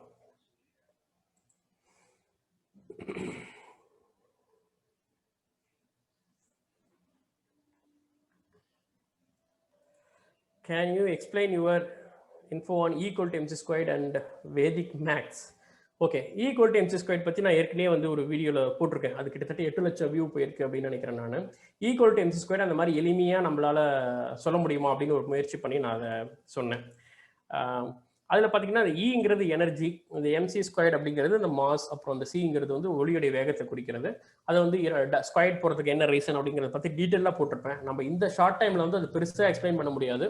அதாவது என்னன்னா, நிறையும் ஆற்றலும் ஒன்று அப்படிங்கிறது தான் அந்த ஃபார்முலாவுடைய சுருக்கமாக சொல்லணும்னா, நிறை ஆற்றல் இது ரெண்டும் ஒன்று அப்படின்றாங்க. அதாவது நீங்கள் ஒரு பொருள் எடுத்துக்கிட்டிங்கன்னா, பாருங்க இது வெயிட் இருக்கு இல்லையா, இது இப்போ இதே நீங்கள் ஒரு பட்டாசு, தீபாவளி டைம் ஒரு பட்டாசு எடுக்கிறீங்க, அந்த பட்டாசு ஒரு எடுத்துக்கிட்டீங்க, அது வெடிச்ச உடனே ஒரு எஃபர்ட், ஒரு எனர்ஜி உண்டாகுது இல்லையா, ஒரு பிளாஸ்ட் உண்டாகுது இல்லையா எனர்ஜி, அதுவும் நீங்கள் கையில் வச்சிருந்த அந்த பொருளும் ஒன்று அப்படிங்கிறது தான். ஸோ அதை தான் இந்த ஃபார்முலாவில் எளிமையாக சொல்லியிருப்பாங்க சிம்பிளாக. ஸோ டீட்டெயில்டாக வேணும்னா அந்த வீடியோ பாருங்கள். கிட்டத்தட்ட ஒரு 15லேருந்து 18 நிமிஷம் வீடியோ நினைக்கிறது. அதில் அதை பார்த்தாலே உங்களுக்கு E equal to mc squared அப்படிங்கிறத பற்றி உங்களுக்கு ஒரு ஐடியா கிடைக்கும்.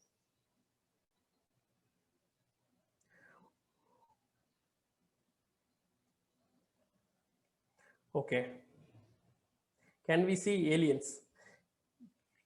இல்லை பிரதர், அதான் நான் சொன்ன மாதிரி இப்போ வந்து ஏலியன்ஸுங்கிறது ரொம்ப இனிஷியல் ஸ்டேஜ். நம்ம பூமியில் இது வரைக்கும் எந்த ஏலியன்ஸும் கிடையாது. நிறைய பேர் பூமியில் அங்கே இருக்குது ஏலியன்ஸ், இங்கே இருக்குது ஏலியன்ஸுங்கிறாங்க.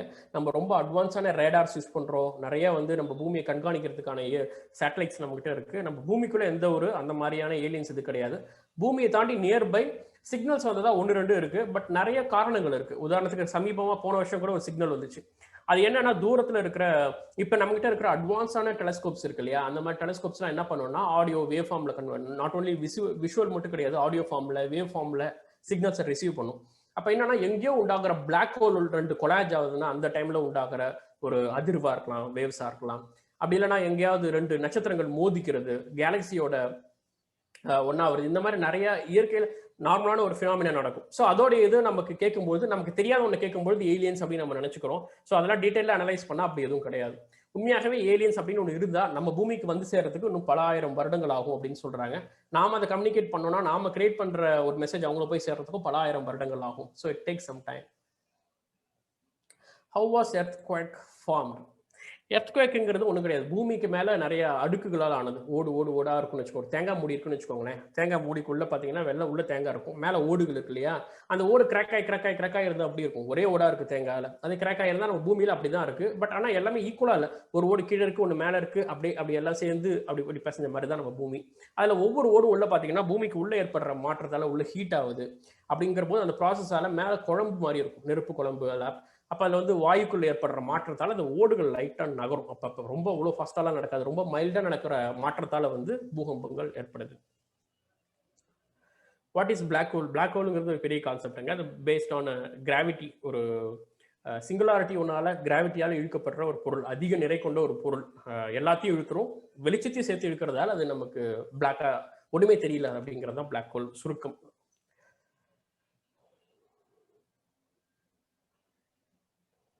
Does glucose give more energy than ATP? ATP எனக்கு என்னன்னு கரெக்டாக புரியலையே, சொல்லுங்க. அப்படியே இருந்தாலும் அது மெடிக்கல் டேர்ம், அதில் எனக்கு கரெக்டாக தெரியல.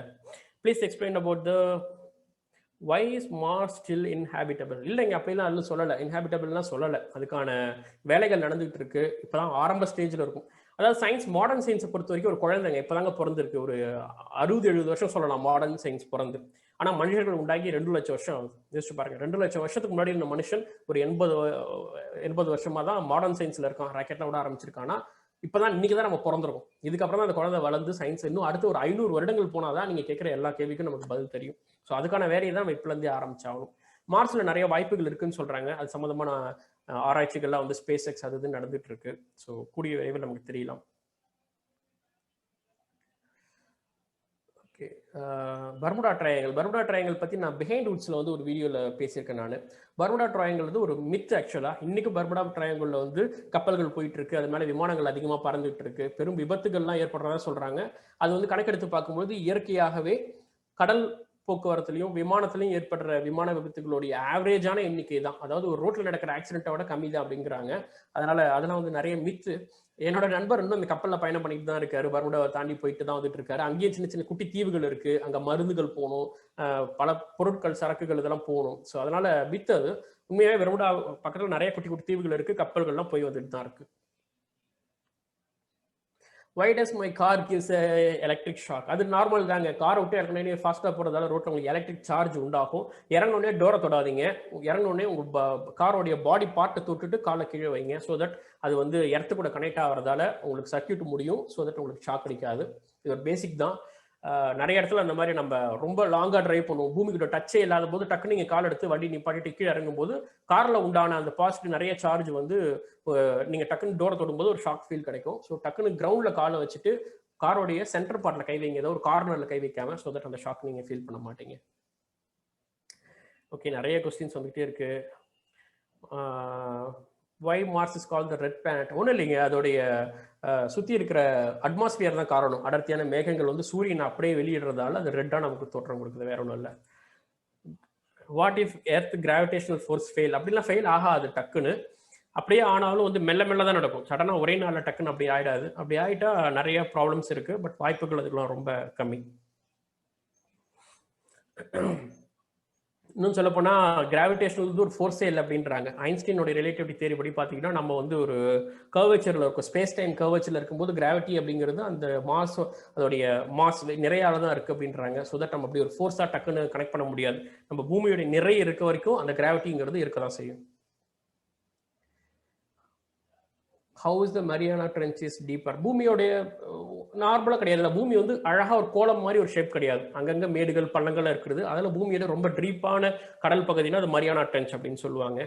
ஸோ அதை பற்றி ஆய்வுகள் நடந்துட்டு இருக்கு. இப்போதான் முதல்ல ஒரு மனிதர் போனார் அப்படின்னு சொல்லிட்டு ஒரு ஃபிலிம் டைரக்டர் போனார், ஜேம்ஸ் கேமரூன் நினைக்கிறேன்.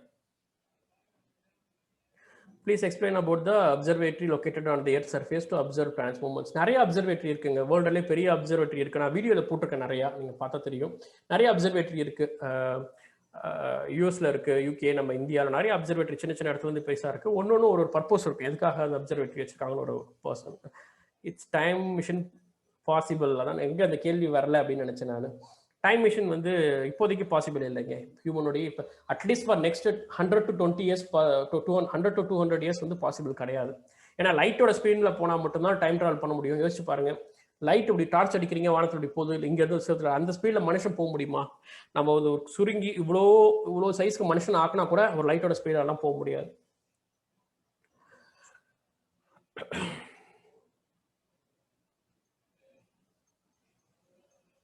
Okay fine. Why the earth is spherical in shape? நான் சொன்னா நம்ப மாட்டீங்க.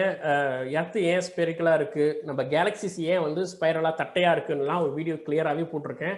So it need a good time to explain. So அந்த வீடியோஸ்லாம் நீங்கள் பார்த்தீங்கன்னா மிஸ்டர் ஜிகேன்னு போட்டுட்டு உங்கள் கொஸ்டினை போட்டாலே கிடைச்சிடும். Why earth is spherical space mister ஜிகேன்னு போட்டாலே யூடியூப்ல அந்த வீடியோஸ்லாம் கொடுத்தோம் உங்களுக்கு. ஸோ நேரம் காரணமாக மன்னிக்கணும், என்னால் இப்போ விளக்க முடியல. ஓகே, நான் கடைசி கேள்வியாக எடுத்துக்கிறேன். கடைசி கேள்வியா, why sky blue and how much sky weigh? Okay, so இது கடைசி கேள்வியாக எடுத்துக்கிறேன் நான். ஸ்கை வந்து ஏன் ப்ளூவாக இருக்குன்னா அது வந்து ஒளிச்சிதறல் அப்படின்னு தமிழில் சொல்லுவாங்க. லைட் ஸ்கேட்டர் ஆகிறதால வந்து பூமிக்குள்ளே இருக்கிற அட்மாஸ்பியர், மேலே இருக்கிற இந்த ஆக்சிஜன், நைட்ரஜன், நம்ம காற்று, வாயு மண்டலம் இருக்கு இல்லையா?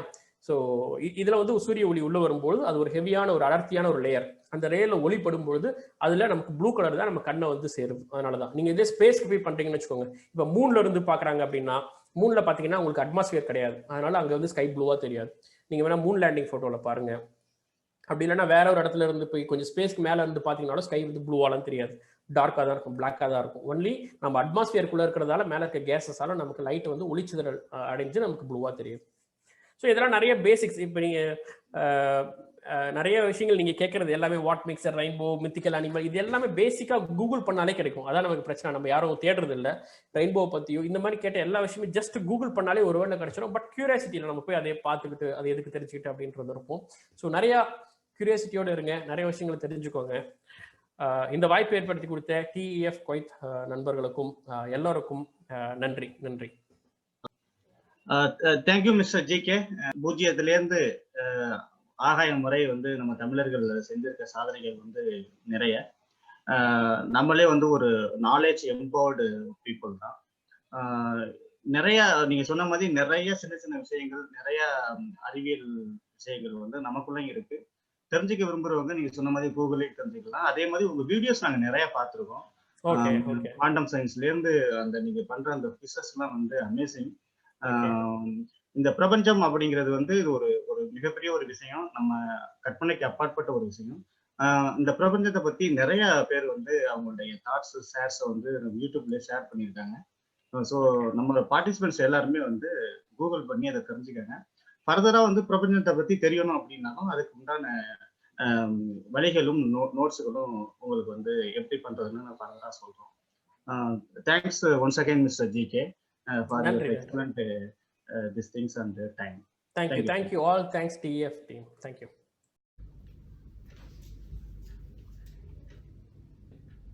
இது ஒரு வரலாற்று நூல் என்பதையும் தாண்டி கலாச்சாரத்திலும் பண்பாட்டிலும் அறிவியலிலும் வீரத்திலும் ஆன்மீகத்திலும் ஈகையிலும் பண்பட்ட நமது முன்னோர்களின் வாழ்க்கையையும் அதன் தத்துவத்தையும் காட்டும் சாளரம். கல்கியின் பொன்னியின் செல்வன் படித்த ஒரு சிலருக்கு தான் தெரியும் அதன் திரைக்கதை போன்ற எழுத்து நடை எவ்வளவு சுவை என்று. படிக்க படிக்க படிப்பவர்களுக்கு ஒரு பெருமிதத்தை தரும் நூல். நம் முன்னோர்களின் அடையாளமான பெருமை மிக்க இந்த நூலை, இது கூறும் கதையை ராக்கெட்டை விட வேகமாக ஓடிக்கொண்டிருக்கும் இன்றைய இளைய சமுதாயத்திற்கு வர்ச்சுவல் ட்ரீட்டாக கொடுத்தால் எப்படி இருக்கும் என்று யோசித்து அதை உலகமெங்கும் பரப்பி வரும் திரு பாம்பே கண்ணன் அவர்கள் ஒரு அதிசயம். இவர் தியேட்டர் ஆக்டர், ரைட்டர், டைரக்டர் என பன்முகத்தன்மை கொண்டவர். பேங்க் ஆபீசர் ஆன இவர் கலையின் மீது கொண்ட தாகத்தினால் VRS பெற்று கடந்த 50 வருடங்களாக 3000 மேடை நிகழ்ச்சிகளையும் 20க்கும் மேற்பட்ட நாடகங்களையும் டிவி மூலமாக அரங்கேற்றி உள்ளார். இது மட்டுமல்லாமல் சாண்டில்யனின் கடல்புறா, சிவகாமி சபதம், பார்த்திபன் கனவு உள்ளிட்ட பெருமை வாய்ந்த புத்தகங்களையும் ஆடியோ வடிவில் வெளியிட்டு உள்ளார். அவர் நம்முடன் இந்த குழந்தைகள் தின நிகழ்ச்சியில் இணையவிருப்பது மகிழ்ச்சி. Over to mister Bombay Kannan.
காற்றின் வேகம் அதிகமாகிக் கொண்டிருந்தது.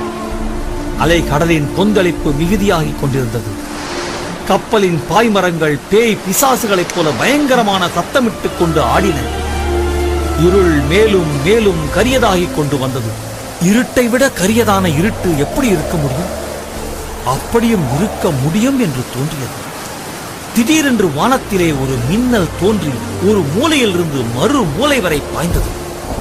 அதற்கு பிறகு தோன்றிய இருட்டு இருளை விட கரியதாக இருந்தது. மின்னலை தொடர்ந்து இடி முழக்கம் கேட்டது. கப்பல் அதிர்ந்தது, கடல் அதிர்ந்தது, இசைகள் அதிர்ந்தன. இன்னொரு மின்னல் அடிவானத்தில் இருளை கிழித்துக் கொண்டு புறப்பட்டது. அது மேலும் மேலும் நீண்டு கப்பும் கிளையும் விட்டு படர்ந்து பற்பல ஒளி கோலங்கள் ஆகாசமெங்கும் போட்டு வானையும் கடலையும் ஜோதிமயமாக செய்துவிட்டு அடுத்த கணத்தில் அடியோடு மறைந்தது. இடி முழக்கம் தொடர்ந்தது. அம்மம்மா, அண்ட கடாகங்கள் வெடித்து விழுகின்றன என்பதில் சந்தேகம் இல்லை. மேலும் மின்னல்கள், இடி முழக்கங்கள். இன்னும் வானம் பிளக்கவில்லையே, இது என்ன அதிசயம் என்று வந்தியத்தேவன் எண்ணமிட்டானோ இல்லையோ, அந்த கணமே ஆகாசம் வெடித்து பிளந்தது. வெடித்த பிளப்பின் வழியாக பிரளய வெள்ளம் பொழிந்தது. ஆம், அதை மழை என்றே சொல்வதற்கில்லை. வான வெளியில் ஒரு கடல் குமுறிக் கொண்டிருந்தது. அது திடீரென்று தோன்றிய பிளவின் வழியாக கொட்டுவது போலவே இருந்தது. கடல் அலைகள் ஆவேச தாண்டவம் ஆடின.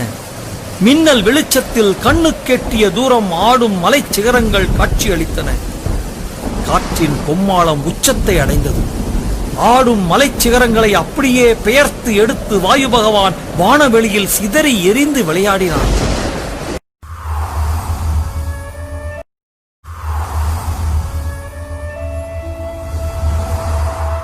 TK வெங்கட்ராமன் மற்றும் பாம்பே கண்ணன் இணைந்து வழங்கும் கல்கியின் பொன்னியின் செல்வன் ஒலிப்புத்தகம்.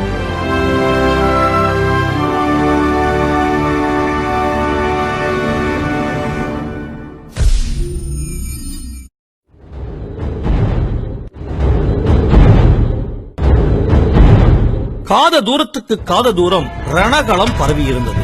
ரத, கஜ, துரக பதாதிகள் என்னும் 4 வகை படைகளும் போரிலே ஈடுபட்டிருந்தது. மலையோடு மலை முட்டுவது போல யானைகள் ஒன்றை ஒன்று தாக்கிய போது 4 திசைகளும் இருந்தன.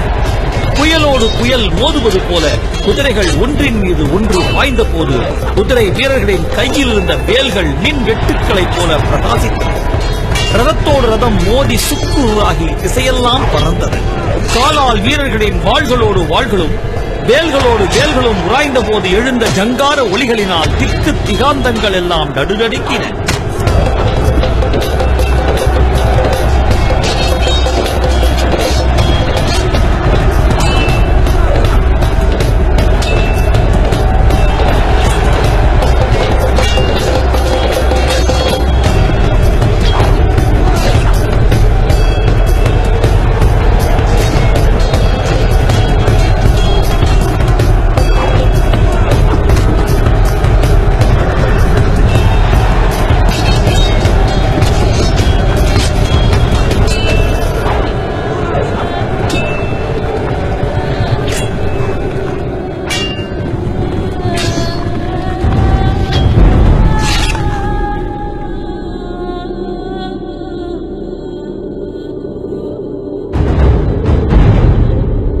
நாள் இடைவிடாமல் சண்டை நடந்த பிறகு ரணகளம் முழுவதும் இரத்த கடலாக காட்சியளித்தது.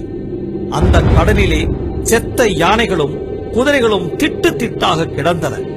உடைந்த ரதங்களின் பகுதிகள் கடலிலே கவிழ்ந்த கப்பலின் பலகைகளைப் போல மிதந்தன. இருதரப்பிலும் 1000 10,000 வீரர்கள் உயிரிழந்து கிடந்தார்கள். 3 நாள் இவ்விதம் கோர யுத்தம் நடந்த பிறகு பல்லவர் சைன்யத்தில் ஒரு பகுதிதான் மிஞ்சியிருந்தது. மிஞ்சியவர்களும் மிக களைத்திருந்தார்கள். பாண்டிய நாட்டு வீர மறவர்களோ களைப்பையே அறியாத வரம் வாங்கி வந்தவர்களைப் போல மேலும் மேலும் வந்து தாக்கினார்கள். அபராஜிதவர்மனுடைய கூடாரத்தில் மந்திராலோசனை நடந்தது. அபராஜிதன், பிருத்திவிபதி, ஆதித்தன் ஆகிய 3 மன்னர்களுடன் படைத்தலைவர்களும் கலந்து ஆலோசித்தார்கள். இனி எதிர்த்து நிற்க முடியாது என்றும் பின்வாங்கி கொள்ளிடத்துக்கு வடகரை சென்று விடுவதே உச்சிதம் என்றும் முடிவு செய்தார்கள். இப்படிப்பட்ட நிலைமையில் போர்க்களத்தில் ஓர் அதிசயம் நடந்தது. முதுமையினால் தளர்ந்தவனும் உடம்பெல்லாம் 96 காய வடுக்கள் உள்ளவனும் கால்களில் பட்ட கொடிய காயத்தினால் எழுந்து நிற்கும் சக்தியை இழந்தவனுமான விஜயாலய சோழன் எப்படியோ யுத்த அரங்கத்துக்கு வந்துவிட்டான். பல்லவ சைன்யம் பின்வாங்கி கொள்ளிடத்துக்கு வடக்கே போய்விட்டால் சோழ நாடு மறுபடியும் நெடுங்காலம் தலையெடுக்க முடியாது என்பதை உணர்ந்திருந்த அந்த கிழ சிங்கத்தின் கர்ஜனை பல்லவர் கட்சியில் எஞ்சியிருந்த வீரர்களுக்கு ஒரு புத்துயிர் அளித்தது. ஒரு யானை, எனக்கு ஒரு யானை கொடுங்கள் என்றான். நமது யானைப்படை முழுவதும் அதமாகிவிட்டது, ஒன்று கூட தப்பவில்லை என்றார்கள். ஒரு குதிரை, ஒரு குதிரையாவது கொண்டு வாருங்கள் என்றார். உயிருள்ள குதிரை ஒன்றும் மிஞ்சவில்லை என்று சொன்னார்கள். சோழ நாட்டு சுத்த வீரர்கள் இருவரேனும் மிஞ்சி உயிரோடு இருக்கிறார்களா? இருந்தால் வாருங்கள் என்று விஜயாலயன் அலறினார். இருவருக்கும் பதிலாக 200 பேர் முன்னால் வந்தார்கள். 2 பேர், தோளில் வலிவும் நெஞ்சில் உரமும் உள்ள 2 பேர் என்னை தோள் கொடுத்து தூக்கிக் கொள்ளுங்கள். மற்றவர்கள் 2 பேராக பின்னால் வந்து கொண்டிருங்கள். என்னை சுமக்கும் 2 விழுந்தால் பின்னால் வரும் 2 என்னை தூக்கிக் கொள்ளுங்கள் என்றான் அந்த வீராதி வீரன். அப்படியே 2 பீம சேனர்கள் முன்னால் வந்து விஜயாலயனை தோளிலே தூக்கிக் கொண்டார்கள். போங்கள், போர் முனைக்கு போங்கள்.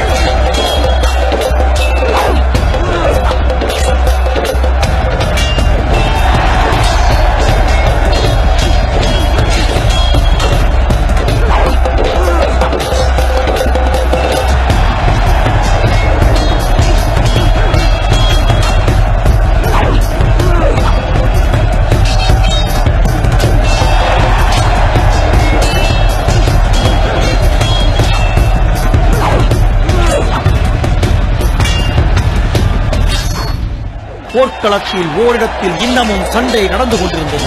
தெற்கத்தி மறவர்கள் கீழே நாட்டாரை தாக்கி பின்வாங்க செய்து கொண்டே வந்தார்கள். இருவருடைய தோள்களில் அமர்ந்த விஜயாலயன் அந்த போர் முனைக்கு போனார். 2 கைகளிலும் 2 நீண்ட வாள்களை வைத்துக் கொண்டு திருமாலின் சக்கராயுதத்தைப் போல சுழற்றிக் கொண்டு எதிரிகளிடையே புகுந்தார். அவனை தடுக்க யாராலும் முடியவில்லை. அவன் புகுந்து சென்ற வழியெல்லாம் இருபுறமும் பகைவர்களின் உடல்கள் குவிந்து கொண்டே இருந்தன. இந்த அதிசயத்தை பார்ப்பதற்காக பின்வாங்கிய வீரர்கள் பலரும் முன் வந்தார்கள். விஜயாலயனுடைய அமானுஷ்ய வீரத்தைக் கண்டு முதலில் சிறு திகைத்து நின்றார்கள். பிறகு ஒருவரை ஒருவர் உற்சாகப்படுத்திக் கொண்டு தாங்களும் போர் முனையில் புகுந்தார்கள்.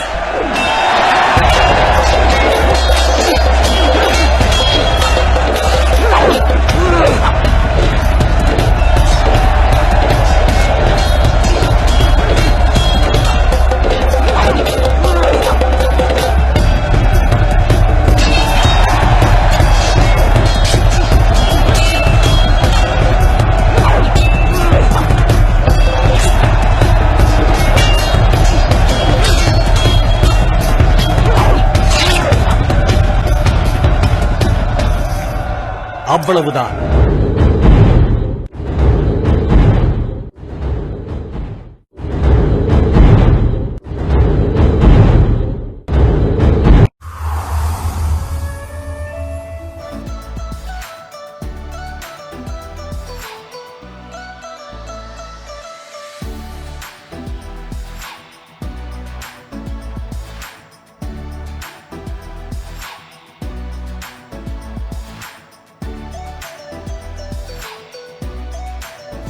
பூஜ்ஜியம் தொடங்கி வானவியல் வரை சரித்திரம் படைத்தவர்கள் நாம்.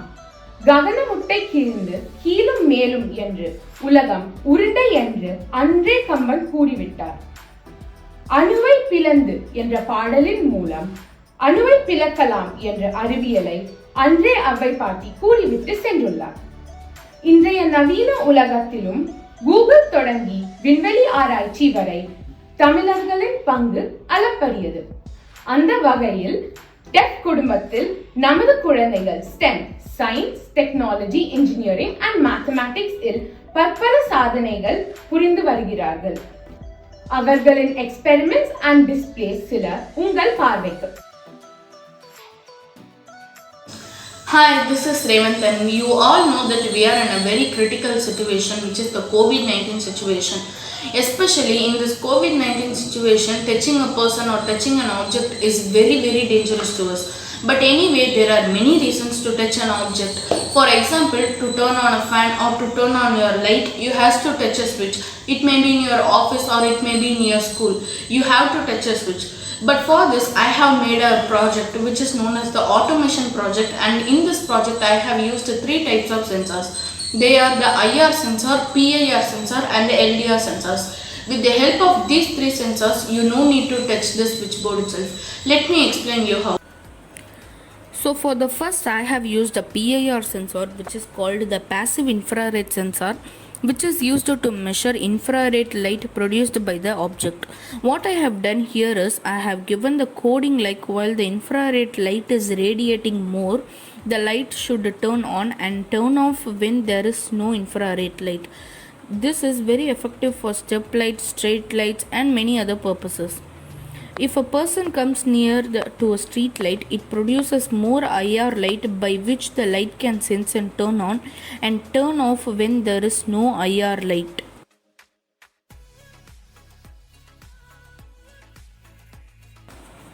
So for the second, I have used an IR sensor which is called the infrared sensor. This infrared sensor is used to detect the infrared radiation which helps to sense the IR radiation. And here I have given the coding like if there is more IR radiation, the light should turn on, and if there is no IR radiation or less IR radiation, the light should turn off.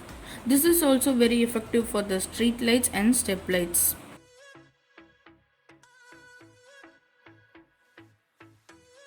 And for the third one, I have used an LDR sensor which is known as the light dependent resistor. This is used to sense the brightness of the light, and here I have given the coding like when there is no light, the light has to turn on, and when there is more light, the light has to turn off. This is also very effective for the street lights and step lights and many other purposes. Now I hope you everybody liked this project, and if we develop this more and more, we can save a lot of current. Definitely we will be doing this. It may be in your school or it may be in your office. While going inside, you may turn on the lights, fans and all the electrical appliances, and while going outside you may forget to turn off it. But if we use this types of method, while getting inside automatically it will turn on, and while going outside automatically it will turn off. Because of this method, we can save a lot of electricity. Thank you. Hi friends, நான் தான் ரியா ராஜரத்தினம். இன்னைக்கு நம்ம water density experiment explain பண்ண போறோம். Before that, we should thank TEF 2020 for this wonderful opportunity. Fine friends, இப்போ நம்ம experiment எப்படி பண்ணலாம்னு பார்க்கலாம். அதுக்கு நம்ம ரெண்டு glass jar, normal water, normal salt, egg, இதுக்கு நம்ம என்ன ஆப்ஜெக்ட் வேணாலும் எடுத்துக்கலாம். ஃபர்ஸ்ட் இந்த ஒரு கிளாஸ் ஜார்ல நான் வாட்டர் ஃபில் பண்றேன்.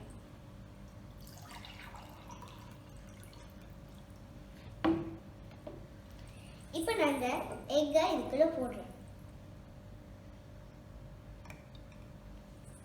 See friends, இப்போ எக் சிங்க் ஆயிடுச்சு. ஏன்னா இதுல இருக்க வாட்டரோட எக்கோட டென்சிட்டி ரொம்பவே அதிகமா இருக்கு. நெக்ஸ்ட் ஜார்ல நான் வாட்டரை ஃபில் பண்றேன்.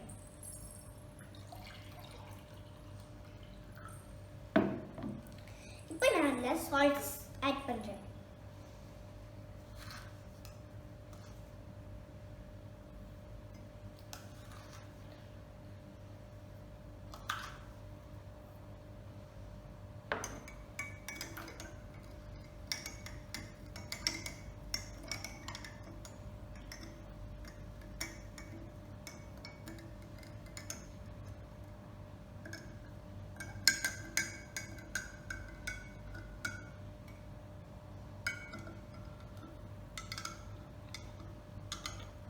இப்போ நம்ம இந்த எக்கை போடலாம்.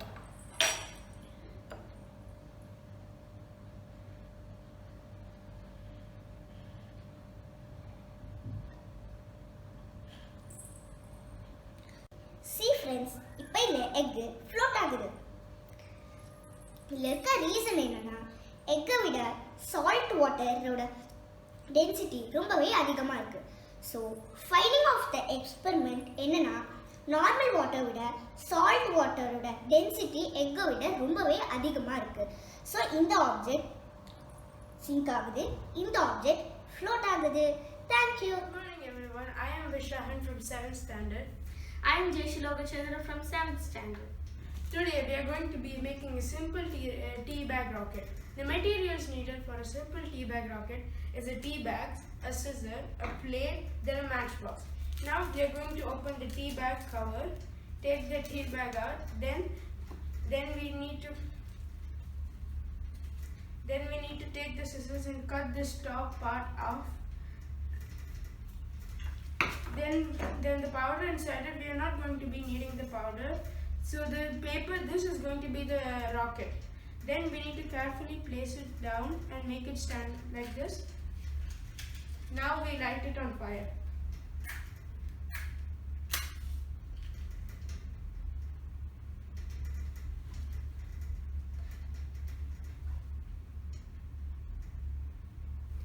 After it gets burned, it starts to rise up like a rocket.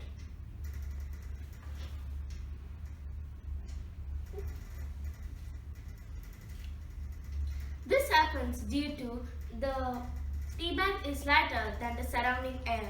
So a convection current is set up. In a convection current, the heater molecule is lighter than the polar molecule. So as the tea bag is lighter than the surrounding air, it rises up carrying the heat energy with it. But when the surrounding air is more stronger than the tea bag, so then it sinks down once again. This principle is also used in hot air balloons. Thank you everyone. Hi everyone. Today I am going to do a science experiment with ice cube and salt. Come, let's start. First take 2 trays. Then keep an ice cube on each tray.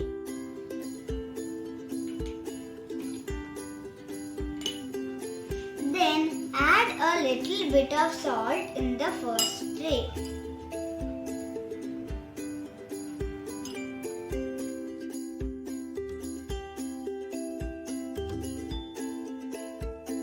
Now look closely.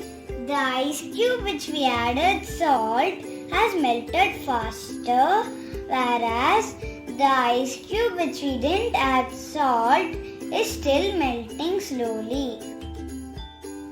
Now let me tell the reason behind this.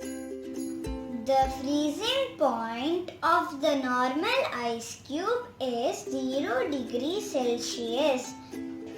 When we add salt to it, the salt lowers the freezing point. So this is called freezing point depression. So it melts fast. Oh, look here. The ice has not melted till now. But this ice has melted faster than this ice. Hello everyone. Today I am going to show a science experiment.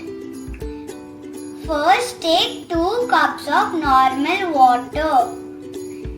Then in the first cup put an egg inside. Now you see it is sinking. In the second cup put 1 cup of salt inside it and then mix it well till it dissolves.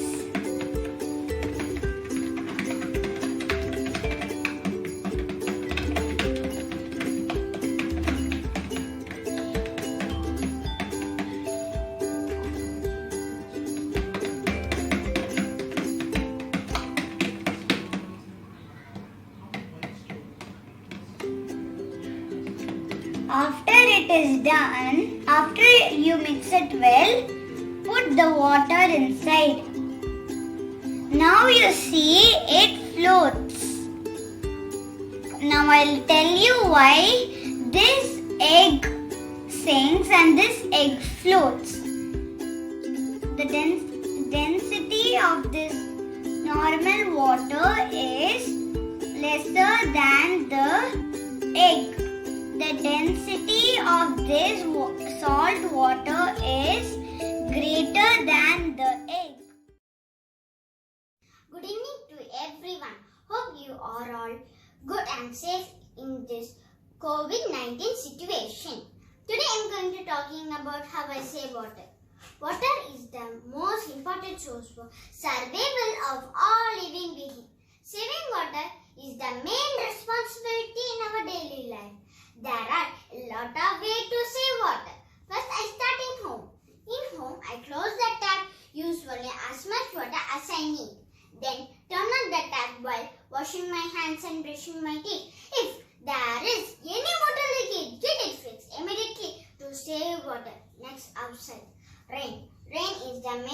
groundwater. Rainwater collects in lake, pond, river and well. In home, rooftop cannons use that to save rainwater to increase the level of groundwater. Rainwater reuse as household purpose. Saving water also means not cutting trees as the roots hold the underground water. We won't be able to live without drinking. So we should reduce water wastage and reuse water as much water as is possible. Thank you. Hi friends, vanakkam. நான் தான் Rana. We thank TEF 2020 for this opportunity. நான் இப்போ experiment பண்ண போறேன். அதுக்கு என்ன தேவைன்னா class, candle, maths box. இப்போ இது 2 கேண்டில் எரிஞ்சிட்டு இருக்கு. இப்போ நான் ஒரு கிளாஸ் எடுத்துட்டு இன்வெர்ட் பண்ண போறேன்.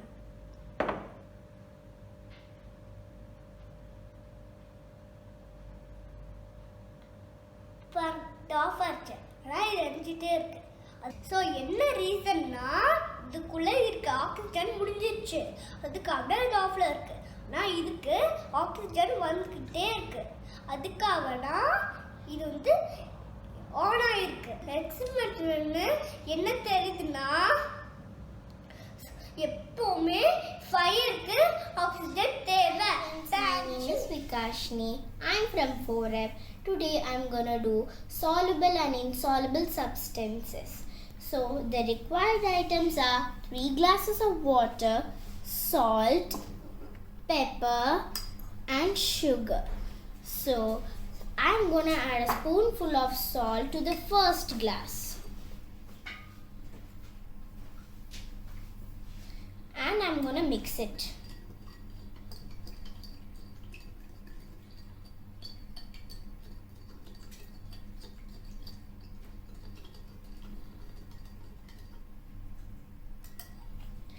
Now to the second glass I'm gonna add a spoonful of pepper.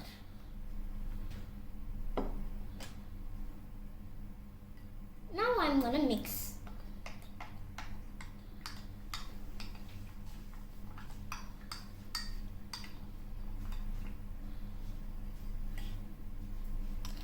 Now to the third glass I'm gonna add a spoonful of sugar. Now I'm gonna mix it.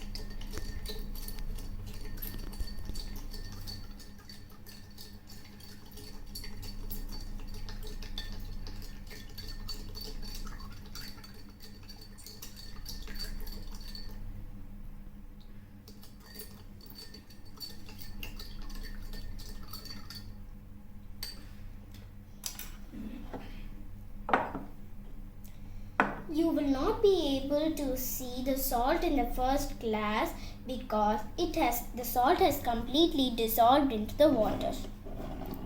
In the second glass, you can clearly see the pepper floating in the water. This is because the grains of the pepper are lighter than the water. Now, in the third glass, you can see you will not be able to see the sugar because it has completely dissolved in the water. Now you can see that the sugar and the salt has completely dissolved into the water and the pepper is floating in the water. Now you can see that the pepper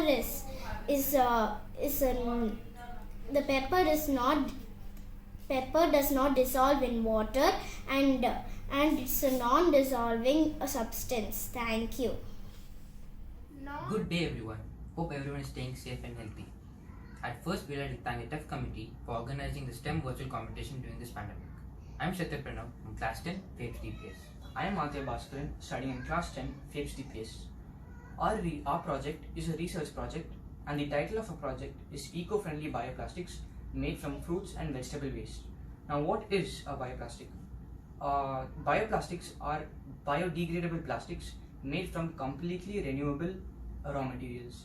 The main aim of a project is to reduce plastic pollution as much as possible. We all know that plastic is a harmful product with a long degradation period and is also very harmful for the soil. This has caused many problems across many countries in the globe. In some states in India like Karnataka, Tamil Nadu and Kerala, the government has even gone to the extent of banning plastic products. Now that we realize the severity of the situation, we wanted to create an alternate for plastic products, and that is how we came up with the idea of bioplastics. To make these bioplastics, we need biopolymers like agar-agar gelatin, plasticizers like glycerin, and natural additives like coffee, ground coffee, and natural dyes, etc. The first bioplastic we made was cornstarch bioplastic. To about 10 milliliters of distilled water, we add 5 milliliters of glycerin and 1.5 grams of cornstarch. We also add 1 milliliter of vinegar after mixing it. You can also add 1 to 2 drops of food coloring for customization. We took all these ingredients in a saucepan and stirred it well under medium heat until it became thick. We then spread it evenly on a plain glass surface. We then spread it evenly on a main glass surface to form thin films. This is how we made the first bioplastic, which is cornstarch bioplastic. Similarly, this is a sample of a product, the cornstarch bioplastic. Similarly, we also made bioplastics from potato starch. So to first make the bioplastics, we have to extract the starch from the potatoes. To do this, we first have to grate the potato, then ground the potato along with some water, and then strain the water through a tea strainer. What we get in the end is clean wet starch. Now, if we allow the clean wet starch to dry, we get dry starch. Now, with this dry starch, with 15 grams of dried starch, 150 milliliters of water, and 12 milliliters of glycerin with 1 tablespoon of vinegar, we have to mix these components in a saucepan in low flame. We have to keep stirring until we reach a gel-like consistency, which is opaque. After this, we have to spread it on aluminum foils evenly. We then have to allow these films to rest for 3 to 4 days, and then we finally get the product, which is our bioplastic from potato starch.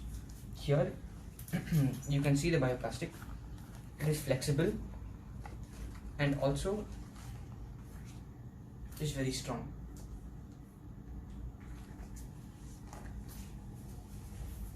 Finally, we made bioplastic from orange peels. This is a highlight of the project. To make this, we collected some orange peels, we boiled it in water, and once it's done, we removed it. We grinded it in a blender and sieved it. This resulted in a tangerine paste, which we took in a bowl. We added some tapioca starch. We had also added 240 milliliters of water, 48 grams of gelatin powder, and 1 tablespoon of glycerin. We then pour all the ingredients into a saucepan and keep stirring it in low heat. Once it's done, we roll it into thin sheets. The end result, as you can see, is a fabric-like textured bioplastic. As you can see, it's very flexible. We can see that bioplastics have a variety of uses. We can use them for making pens, pencils, and toys for children, as children have a habit of putting things in their mouth. Here we have a handbag made from cassava starch. We can also make other products. We can also make furnitures and other products like office and home organizers. Finally, what we conclude from this project is that we can use these eco-friendly plant-based bioplastics to replace harmful polymer plastics which degrade the environment. This is also very helpful in reducing the amount of vegetable waste in households. In the future, we plan to do more research on producing compost, which is extracted from waste of cassava and potato fibers. Thank you. Here we can see some of the failures that we have made. After several tries, we have finally got the products that we desired. And here we can see, and here we've experimented with the with orange peels with glycerin, orange peels with gelatin, and orange peels with coffee ground and agar-agar.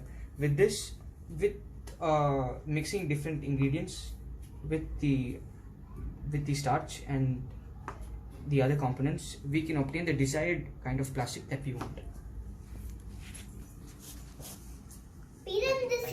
மொழிகளுக்கு மத்தியில் சிறந்தே பிறந்த நம் தாய்மொழியாம் தமிழை முதலில் வணங்குகின்றேன். அனைவருக்கும் வணக்கம். அறிவியலின் அளப்பரிய ஆற்றலை எங்களுக்கு விளக்கிய தமிழ்நாடு பொறியாளர் குடும்பம் சார்பாக நன்றியை தெரிவித்துக் கொள்கின்றோம். பொழுது போக்குவதற்கு அல்ல, பொழுது ஆக்குவதற்கு என ஸ்டெம் மூலம் காட்டிய என் போன்ற குழந்தைகளுக்கு எங்கள் நன்றியை தெரிவித்துக் கொள்கின்றோம். மேலும் இந்நிகழ்ச்சி சிறப்பாக நடைய உதவிய உங்கள் அனைவருக்கும் எங்கள் TEF 2020 குடும்பம் சார்பாக நன்றியை தெரிவித்துக் கொள்கின்றோம். நன்றி, வணக்கம்.